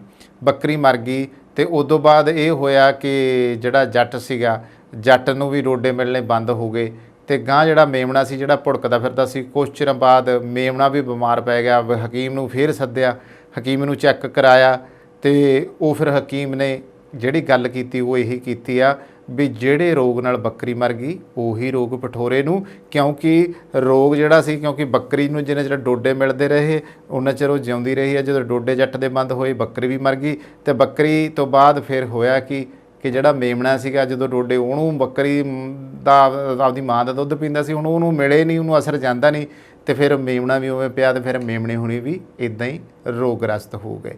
ਸੋ ਪੰਜਾਬ ਦੇ ਸੰਦਰਭ 'ਚ ਇਸ ਗੱਲ ਕਰਨ ਦੇ ਪਿੱਛੇ ਮਕਸਦ ਇਹੀ ਹੈ ਕਿ ਪੀੜ੍ਹੀ ਦਰ ਪੀੜ੍ਹੀ ਅਸੀਂ ਨਸ਼ਿਆਂ 'ਚ ਹੀ ਗਲਤਾਨ ਹੋਏ ਹਾਂ। ਅਸੀਂ ਆਪਦੀਆਂ ਚੰਗੀਆਂ ਆਦਤਾਂ ਵਾਲੇ ਪਾਸੇ ਕਿਉਂ ਨਹੀਂ ਆਪਣੇ ਆਪ ਨੂੰ ਦੀ ਪਛਾਣ ਬਣਾ ਸਕੇ? ਉੱਡਦਾ ਪੰਜਾਬ ਹੀ ਕਿਉਂ ਬਣਾਇਆ? ਪਹਿਲਾਂ ਸ਼ਰਾਬ ਸੀ, ਅਫੀਮ ਸੀ, ਔਰ ਕਈ ਪਿੰਡ ਜਿਹੜੇ ਫਿਰੋਜ਼ਪੁਰ ਦੇ ਇਲਾਕਿਆਂ 'ਚ ਸੀਗੇ, ਗੁਰਦਾਸਪੁਰ ਮਾਝੇ ਦੇ ਇਲਾਕੇ ਸੀ, ਬੋਰ ਤੋਂ ਲੈ ਕੇ ਫਾਜ਼ਿਲਕਾ ਦੇ ਇਲਾਕਿਆਂ ਦੇ ਸਰਹੱਦੀ ਇਹ ਪਿੰਡ ਸੀਗੇ ਜਿਨ੍ਹਾਂ ਨੂੰ ਬਲੈਕੀਆਂ ਦੇ ਪਿੰਡ ਕਿਹਾ ਜਾਂਦਾ ਸੀਗਾ। ਪੰਜਾਬ ਤਾਂ ਕਦੇ ਵੀ ਨਸ਼ਿਆਂ ਦੀ ਦਲਦਲ 'ਚੋਂ ਪਿਛਲੇ 4-5 ਦਹਾਕਿਆਂ ਤੋਂ ਬਾਹਰ ਹੀ ਨਹੀਂ ਆਏਗਾ। ਇਹਦੇ ਲਈ ਤਾਂ ਸਰਕਾਰਾਂ ਨੂੰ ਠੋਸ ਨੀਤੀਆਂ ਬਣਾਉਣੀਆਂ ਪੈਣੀਆਂ ਤਾਂ ਪੰਜਾਬ ਦੀ ਬਚਾਓ ਹੋ ਸਕਦਾ ਆ। ਸੋ ਦੋਸਤੋ, ਇਹ ਸੀ 2 ਖਬਰਾਂ ਜਿਨ੍ਹਾਂ ਦੇ ਉੱਤੇ ਗੱਲਬਾਤ ਕੀਤੀ। ਕਿੱਦਾਂ ਲੱਗਦੇ ਨੇ ਸਾਡੇ ਪ੍ਰੋਗਰਾਮ, ਇਸ ਬਾਰੇ ਸਾਨੂੰ ਜ਼ਰੂਰ ਦੱਸਿਆ ਕਰੋ। ਇੱਥੇ ਹੀ ਸਮਾਪਤੀ ਕਰਦੇ ਹਾਂ। ਕੈਮਰਾ ਪਰਸਨ ਜਸ਼ਨਦੀਪ ਦੇ ਨਾਲ ਕਮਲਜੀਤ ਸਿੱਧੂ ਦਾ ਪੰਜਾਬ ਟਾਕਸ ਚੈਨਲ। ਤੁਹਾਡੀਆਂ ਗੱਡੀਆਂ ਲਈ ਕਿਸੇ ਵੀ ਤਰ੍ਹਾਂ ਦੀ ਮੁਰੰਮਤ ਜਾਂ 4 ਵੀਲਰ ਹੈਲਪਲਾਈਨ ਜੇਕਰ ਤੁਸੀਂ ਭਾਲ ਰਹੇ ਹੋ ਤਾਂ ਸੰਪਰਕ ਕਰੋ ਤੁਹਾਡੇ ਆਪਣੇ ਸ਼ਹਿਰ ਵਿਨੀਪੈਗ 'ਚ ਟਾਊਨ ਆਟੋ ਬੋਡੀ ਵਿਖੇ। ਸਤਿ ਸ੍ਰੀ ਅਕਾਲ ਜੀ, ਮੇਰਾ ਨਾਮ ਹੈਗਾ Shamsher Singh, town auto body ਤੋਂ। ਰੱਬ ਨਾ ਕਰੇ ਤੁਹਾਡੀ ਗੱਡੀ ਨੂੰ ਕੁਝ ਹੋ ਜਾਂਦਾ ਵਾ ਤੇ ਤੁਸੀਂ ਸਿੱਧਾ ਟਾਊਨ ਆਟੋ ਬੋਡੀ ਤੇ ਆਓ। ਅਸੀਂ ਇੱਥੇ ਇਹ ਸਾਡੀ ਜਿਹੜੀ ਸ਼ਾਪ ਹੈਗੀ ਡਾਇਰੈਕਟ ਰਿਪੇਅਰ ਸ਼ਾਪ ਹੈਗੀ ਆ। ਅਸੀਂ ਆਪਣੇ ਆਪ ਹੀ ਐਮਪੀਏ ਨੂੰ ਕਾਲ ਕਰਕੇ ਤੁਹਾਡੀ ਗੱਡੀ ਦਾ ਕਲੇਮ ਖੋਲ ਦਿੰਦੇ ਹਾਂ ਤੇ ਤੁਹਾਡੀ ਗੱਡੀ ਦਾ ਐਸਟੀਮੇਟ ਬਣਾ ਕੇ ਐਮਪੀਏ ਨੂੰ ਭੇਜ ਦਿੰਦੇ ਹਾਂ। ਕੋਈ ਵੀ ਤੁਹਾਡੀ ਗੱਡੀ ਤੇ ਸਕ੍ਰੈਚ, ਡੈਂਟ ਜਾਂ ਕੋਈ ਤੁਹਾਡੀ ਗੱਡੀ ਦੇ ਕੋਈ ਸ਼ੀਸ਼ੇ ਤੋੜ ਗਿਆ ਵਾ, ਤੁਸੀਂ ਸਾਨੂੰ ਕਾਲ ਕਰੋ, ਅਸੀਂ ਆਪਣੇ ਆਪ ਹੀ ਗਲਾਸ ਕਲੇਮ ਖੋਲ ਲੈਂਦੇ। ਇਹ ਸ਼ਾਪ ਜਿਹੜੀ ਆ ਇਹ ਐਮਪੀਏ ਦੀ ਕ੍ਰੈਡਿਟ ਸ਼ਾਪ ਹੈਗੀ ਆ ਵਾ। ਅਸੀਂ ਸਿੱਧੀ ਡਾਇਰੈਕਟ ਬਿਲਿੰਗ ਕਰਦੇ ਹਾਂ ਐਮਪੀਏ ਨੂੰ। ਇੱਥੇ ਅਸੀਂ ਆਪ ਹੀ ਗਲਾਸ ਕਲੇਮ ਵੀ ਖੋਲ੍ਹਦੇ ਨੇ। ਤੁਹਾਨੂੰ ਗਲਾਸ ਕਲੇਮ ਖੋਲ੍ਹਣ ਦੀ ਫੋਨ ਦੀ ਲੋੜ ਨਹੀਂ ਹੈਗੀ। ਅਸੀਂ ਆਪਣੇ ਆਪ ਇੱਥੇ ਗਲਾਸ ਕਲੇਮ ਖੋਲ੍ਹਦੇ। ਜਦੋਂ ਤੱਕ ਤੁਹਾਡੀ ਗੱਡੀ ਇੱਥੇ ਸ਼ਾਪ 'ਤੇ ਰਹੂਗੀ ਉਦੋਂ ਤੱਕ ਅਸੀਂ ਕਾਰ ਰੈਂਟਲ ਵੀ ਦੇਵਾਂਗੇ। ਵੈਨਾਂ, ਟਰੱਕ, SUV ਕੋਈ ਵੀ ਤੁਹਾਨੂੰ ਕਾਰ ਰੈਂਟਲ ਵੀ ਚਾਹੀਦੀ ਹੋਈ ਅਸੀਂ ਕਾਰ ਰੈਂਟਲ ਵੀ ਤੁਹਾਨੂੰ ਦੇਵਾਂਗੇ। ਆਪਣੀ ਸ਼ਾਪ ਲੋਕੇਸ਼ਨ ਹੈਗੀ ਆ 64 ਸਾਲਟਰ ਸਟਰੀਟ ਵਿਨੀਪੈਗ ਦੇ ਵਿੱਚ। ਜਿਵੇਂ ਤੁਹਾਨੂੰ ਪਤਾ ਹੀ ਹੈ ਸਨੋ ਆ ਰਹੀ ਹੈ ਵਿਨੀਪੈਗ ਦੇ ਵਿੱਚ, ਉਵੇਂ ਤੁਹਾਡੇ ਲਈ ਅਸੀਂ ਵਿੰਟਰ ਟਾਇਰ ਪ੍ਰੋਗਰਾਮ ਲੈ ਕੇ ਆਏ। ਐਮਪੀਏ ਦਾ ਵਿੰਟਰ ਟਾਇਰ ਪ੍ਰੋਗਰਾਮ ਆ, ਉਹਦੇ ਵਿੱਚ $2000 ਤੱਕ ਤੁਹਾਨੂੰ ਐਮਪੀ ਹੀ ਲੋਨ ਦਿੰਦੀ ਆ। ਵਿੰਟਰ ਟਾਇਰ ਪ੍ਰੋਗਰਾਮ ਵਿੱਚ ਅਲੋਏ ਵੀਲਸ, ਟਾਇਰ ਅਲਾਈਨਮੈਂਟ ਤੁਸੀਂ ਕਰਵਾ ਸਕਦੇ ਹੋ। ਕੋਈ ਵੀ ਤੁਹਾਨੂੰ ਜਾਣਕਾਰੀ ਦੀ ਲੋੜ ਆ ਤੁਸੀਂ ਸਾਨੂੰ ਜਦੋਂ ਮਰਜ਼ੀ ਫੋਨ ਕਰ ਲਓ 2044211300 ਤੇ, ਜਾਂ ਤੁਸੀਂ ਸਾਡੀ ਵੈਬਸਾਈਟ ਤੇ ਜਾ ਲਓ www.townautobody.ca। ਉਹਦੇ ਵਿੱਚ ਤੁਸੀਂ 24/7 ਲਾਈਵ ਚੈਟ ਤੁਸੀਂ ਏਜੰਟ ਦੇ ਨਾਲ ਕਰ ਸਕਦੇ ਹੋ। Thank you. ਹਾਂਜੀ, ਸਤਿ ਸ੍ਰੀ ਅਕਾਲ ਜੀ। ਮੇਰੀ ਗੱਡੀ ਦਾ ਇੱਥੇ ਇੱਕ ਡੈਂਟ ਜਿਹਾ ਪੈ ਗਿਆ ਸੀਗਾ। ਉਸ ਤੋਂ ਬਾਅਦ ਮੈਂ ਇਹਨਾਂ ਕੋਲ ਟਾਊਨ ਆਟੋ ਬੋਡੀ ਵਾਲਿਆਂ ਕੋਲ ਆਇਆ ਤੇ MPI ਤੋਂ ਕਲੇਮ ਲੈਣ ਤੋਂ ਬਾਅਦ ਇਹਨਾਂ ਕੋਲ ਗੱਡੀ ਆਪਾਂ ਨੇ ਰੱਖ ਦਿੱਤੀ ਤੇ ਥੋੜ੍ਹੀ ਦਿਨਾਂ ਦੇ ਵਿੱਚ ਇਹਨਾਂ ਨੇ ਗੱਡੀ ਮੇਰੀ ਪੂਰੀ ਚੰਗੀ ਤਰ੍ਹਾਂ ਮੁਕੰਮਲ ਕਰਕੇ ਸਹੀ ਕਰਕੇ ਦੇ ਦਿੱਤੀ ਹੈ। ਤੇ ਨਾਲ ਦੀ ਨਾਲ ਇਹਨਾਂ ਨੇ ਗੱਡੀ ਦੀ ਮੇਰੀ ਦੀ ਡਿਟੇਲਿੰਗ ਵੀ ਕਰਤੀ, ਧੋਤੀ ਤੇ ਗੱਡੀ ਪੂਰੀ ਲਿਸ਼ਕਾਤੀ ਤੇ ਬਹੁਤ ਵਧੀਆ ਜਿਹੜੀ ਆ ਕਸਟਮਰ ਸਰਵਿਸ ਵੀ ਦਿੰਦੇ ਨੇ। ਤੇ ਜੇਕਰ ਤੁਹਾਨੂੰ ਉਸ ਟਾਈਮ ਤੇ ਜੇਕਰ ਤੁਹਾਡੀ ਗੱਡੀ ਖਰਾਬ ਹੋਈ ਹੈ ਤੇ ਕੋਈ ਰੈਂਟਲ ਗੱਡੀ ਤੁਸੀਂ ਚਲਾਉਣ ਨੂੰ ਲੈਣੀ ਹੈ ਤੇ ਉਹ ਵੀ ਜਿਹੜੀ ਹੈ ਤੁਹਾਨੂੰ ਪ੍ਰੋਵਾਈਡ ਕਰ ਦਿੰਦੇ ਨੇ। ਮੈਂ ਤੁਹਾਨੂੰ ਹਾਈਲੀ ਰਿਕਮੈਂਡ ਕਰਾਂਗਾ ਵਿਨੀਪੈਗ ਏਰੀਆ ਦੇ ਵਿੱਚ ਜਾਂ ਤੁਸੀਂ ਕਿਸੇ ਹੋਰ ਲਾਗ ਪਾਸ ਦੇ ਏਰੀਆ ਦੇ ਵਿੱਚ ਤੁਹਾਡੀ ਗੱਡੀ ਆ ਖਰਾਬ ਹੁੰਦੀ ਹੈ, ਤੁਸੀਂ ਇਹਨਾਂ ਕੋਲ ਪਹੁੰਚੋ ਤੇ ਬਹੁਤ ਹੀ ਵਧੀਆ ਸਰਵਿਸ ਤੇ ਜਲਦੀ ਜਿਹੜੀ ਤੁਹਾਨੂੰ ਆ ਤੁਹਾਡੀ ਗੱਡੀ ਚਲਦੀ ਕਰਕੇ ਦੇ ਦਿੰਦੇ ਨੇ। Thank you ji. ਸਰਵਿਸ ਦਾ ਲਾਭ ਉਠਾਉਣ ਲਈ ਹੁਣੇ ਕੰਟੈਕਟ ਕਰੋ town auto body 64 Salter street Winnipeg MB Canada Manitoba. ਸਾਡਾ ਕੰਟੈਕਟ ਨੰਬਰ ਹੈ +1204 421 1300। ਜਦੋਂ US ਅਤੇ ਕੈਨੇਡਾ ਵਿਚਕਾਰ ਸਰਹੱਦ ਪਾਰ ਸ਼ਿਪਿੰਗ ਦੀ ਗੱਲ ਆਉਂਦੀ ਹੈ ਤਾਂ ਤੁਹਾਨੂੰ ਲੋੜ ਹੈ ਅਜਿਹੀ ਕੰਪਨੀ ਦੀ ਜਿਸ ਤੇ ਤੁਸੀਂ ਭਰੋਸਾ ਕਰ ਸਕੋ, ਜਿਸ ਕੋਲ ਕੰਮ ਨੂੰ ਸਹੀ ਢੰਗ ਨਾਲ ਕਰਨ ਲਈ ਅਨੁਭਵ, ਮੁਹਾਰਤ ਅਤੇ ਸਰੋਤ ਹੋਣ। ਤੁਹਾਨੂੰ ਲੋੜ ਹੈ ਫੋਰਟਰੈਕਸ ਦੀ। ਉੱਤਰੀ ਅਮਰੀਕਾ ਵਿੱਚ ਪ੍ਰਮੁੱਖ ਕ੍ਰਾਸ ਬਾਰਡਰ ਟਰੱਕਿੰਗ ਲਈ ਸਭ ਤੋਂ ਭਰੋਸੇਮੰਦ ਅਤੇ ਤਜਰਬੇਕਾਰ ਕੰਪਨੀ। ਸਤਿ ਸ਼੍ਰੀ ਅਕਾਲ ਜੀ, ਵੈਲਕਮ ਟੂ ਫੋਰਟਰੈਕਸ, ਤੁਹਾਡੀ ਆਪਣੀ ਨਾਰਥ ਅਮਰੀਕਾ ਵਾਈਡ ਕੰਪਨੀ। ਫੋਰਟਰੈਕਸ ਤੁਹਾਨੂੰ ਪ੍ਰੋਵਾਈਡ ਕਰਦੀ ਹੈ ਕੈਨੇਡਾ ਵਾਈਡ ਅਤੇ ਕ੍ਰਾਸ ਬਾਰਡਰ ਟਰਾਂਸਪੋਰਟ ਸਰਵਿਸਿਜ਼, ਜਿੱਥੇ ਕਿ ਡੈਡੀਕੇਟਿਡ ਰਨਸ ਕੈਲੀਫੋਰਨੀਆ ਤੇ ਟੈਕਸਸ ਦੇ ਨਾਲ ਕੈਨੇਡਾ ਵਾਈਡ ਫਲੈਕਸੀਬਲ ਵਰਕ ਵੀ ਪ੍ਰੋਵਾਈਡ ਕੀਤਾ ਜਾਂਦਾ ਹੈ।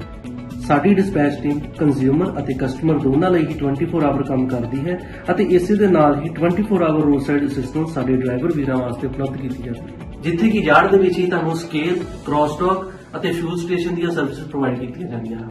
ਤੁਹਾਡਾ ਸਮਾਨ, ਪਿਆਰ ਤੇ ਵਿਸ਼ਵਾਸ ਕਿੰਨਾ ਜ਼ਿਆਦਾ ਕੀਮਤੀ ਹੈ, ਇਸ ਗੱਲ ਨੂੰ ਫੋਰਟਰੈਕਸ ਚੰਗੀ ਤਰ੍ਹਾਂ ਸਮਝਦਾ ਹੈ ਅਤੇ ਅਸੀਂ ਇਸ ਨੂੰ ਬਹੁਤ ਸਾਵਧਾਨੀ ਤੇ ਧਿਆਨ ਨਾਲ ਤੁਹਾਡੇ ਆਪਣਿਆਂ ਤੱਕ ਪਹੁੰਚਾਉਂਦੇ ਹਾਂ। ਸਾਡੀ ਆਧੁਨਿਕ ਟਰੈਕਿੰਗ ਟੈਕਨੋਲੋਜੀ ਦੀ ਮਦਦ ਨਾਲ ਤੁਸੀਂ ਆਪਣੀ ਸ਼ਿਪਮੈਂਟ ਨੂੰ ਟਰੈਕ ਕਰ ਸਕਦੇ ਹੋ। ਇਸ ਲਈ ਭਾਵੇਂ ਮੰਜ਼ਿਲ ਕਿੰਨੀ ਹੀ ਦੂਰ ਕਿਉਂ ਨਾ ਹੋਏ, ਫੋਰਟਰੈਕਸ ਤੁਹਾਡਾ ਪਿਆਰ ਤੁਹਾਡੇ ਆਪਣਿਆਂ ਤੱਕ ਪਹੁੰਚਾਉਣ ਲਈ ਹੈ ਹਮੇਸ਼ਾ ਤਿਆਰ। ਅੱਜ ਹੀ ਸਾਡੇ ਡਰਾਈਵਰਾਂ, ਵੇਅਰਹਾਊਸਾਂ ਅਤੇ ਲੌਜਿਸਟਿਕ ਮਾਹਿਰਾਂ ਦੇ ਵਿਆਪਕ ਨੈਟਵਰਕ ਨਾਲ ਜੁੜੋ ਤੇ ਆਪਣੇ ਕਾਰੋਬਾਰ ਨੂੰ ਉਚੇਰੇ ਪੱਧਰ ਤੇ ਲੈ ਜਾਓ। ਫੋਰਟਰੈਕਸ ਤੁਹਾਡਾ ਭਰੋਸਾ ਹਮੇਸ਼ਾ ਬਰਕਰਾਰ ਰੱਖਦੀ ਆਈ ਹੈ ਤੇ ਹਮੇਸ਼ਾ ਰੱਖੇਗੀ। ਹੋਰ ਜਾਣਨ ਲਈ ਅੱਜ ਹੀ ਸਾਡੇ ਨਾਲ ਸੰਪਰਕ ਕਰੋ।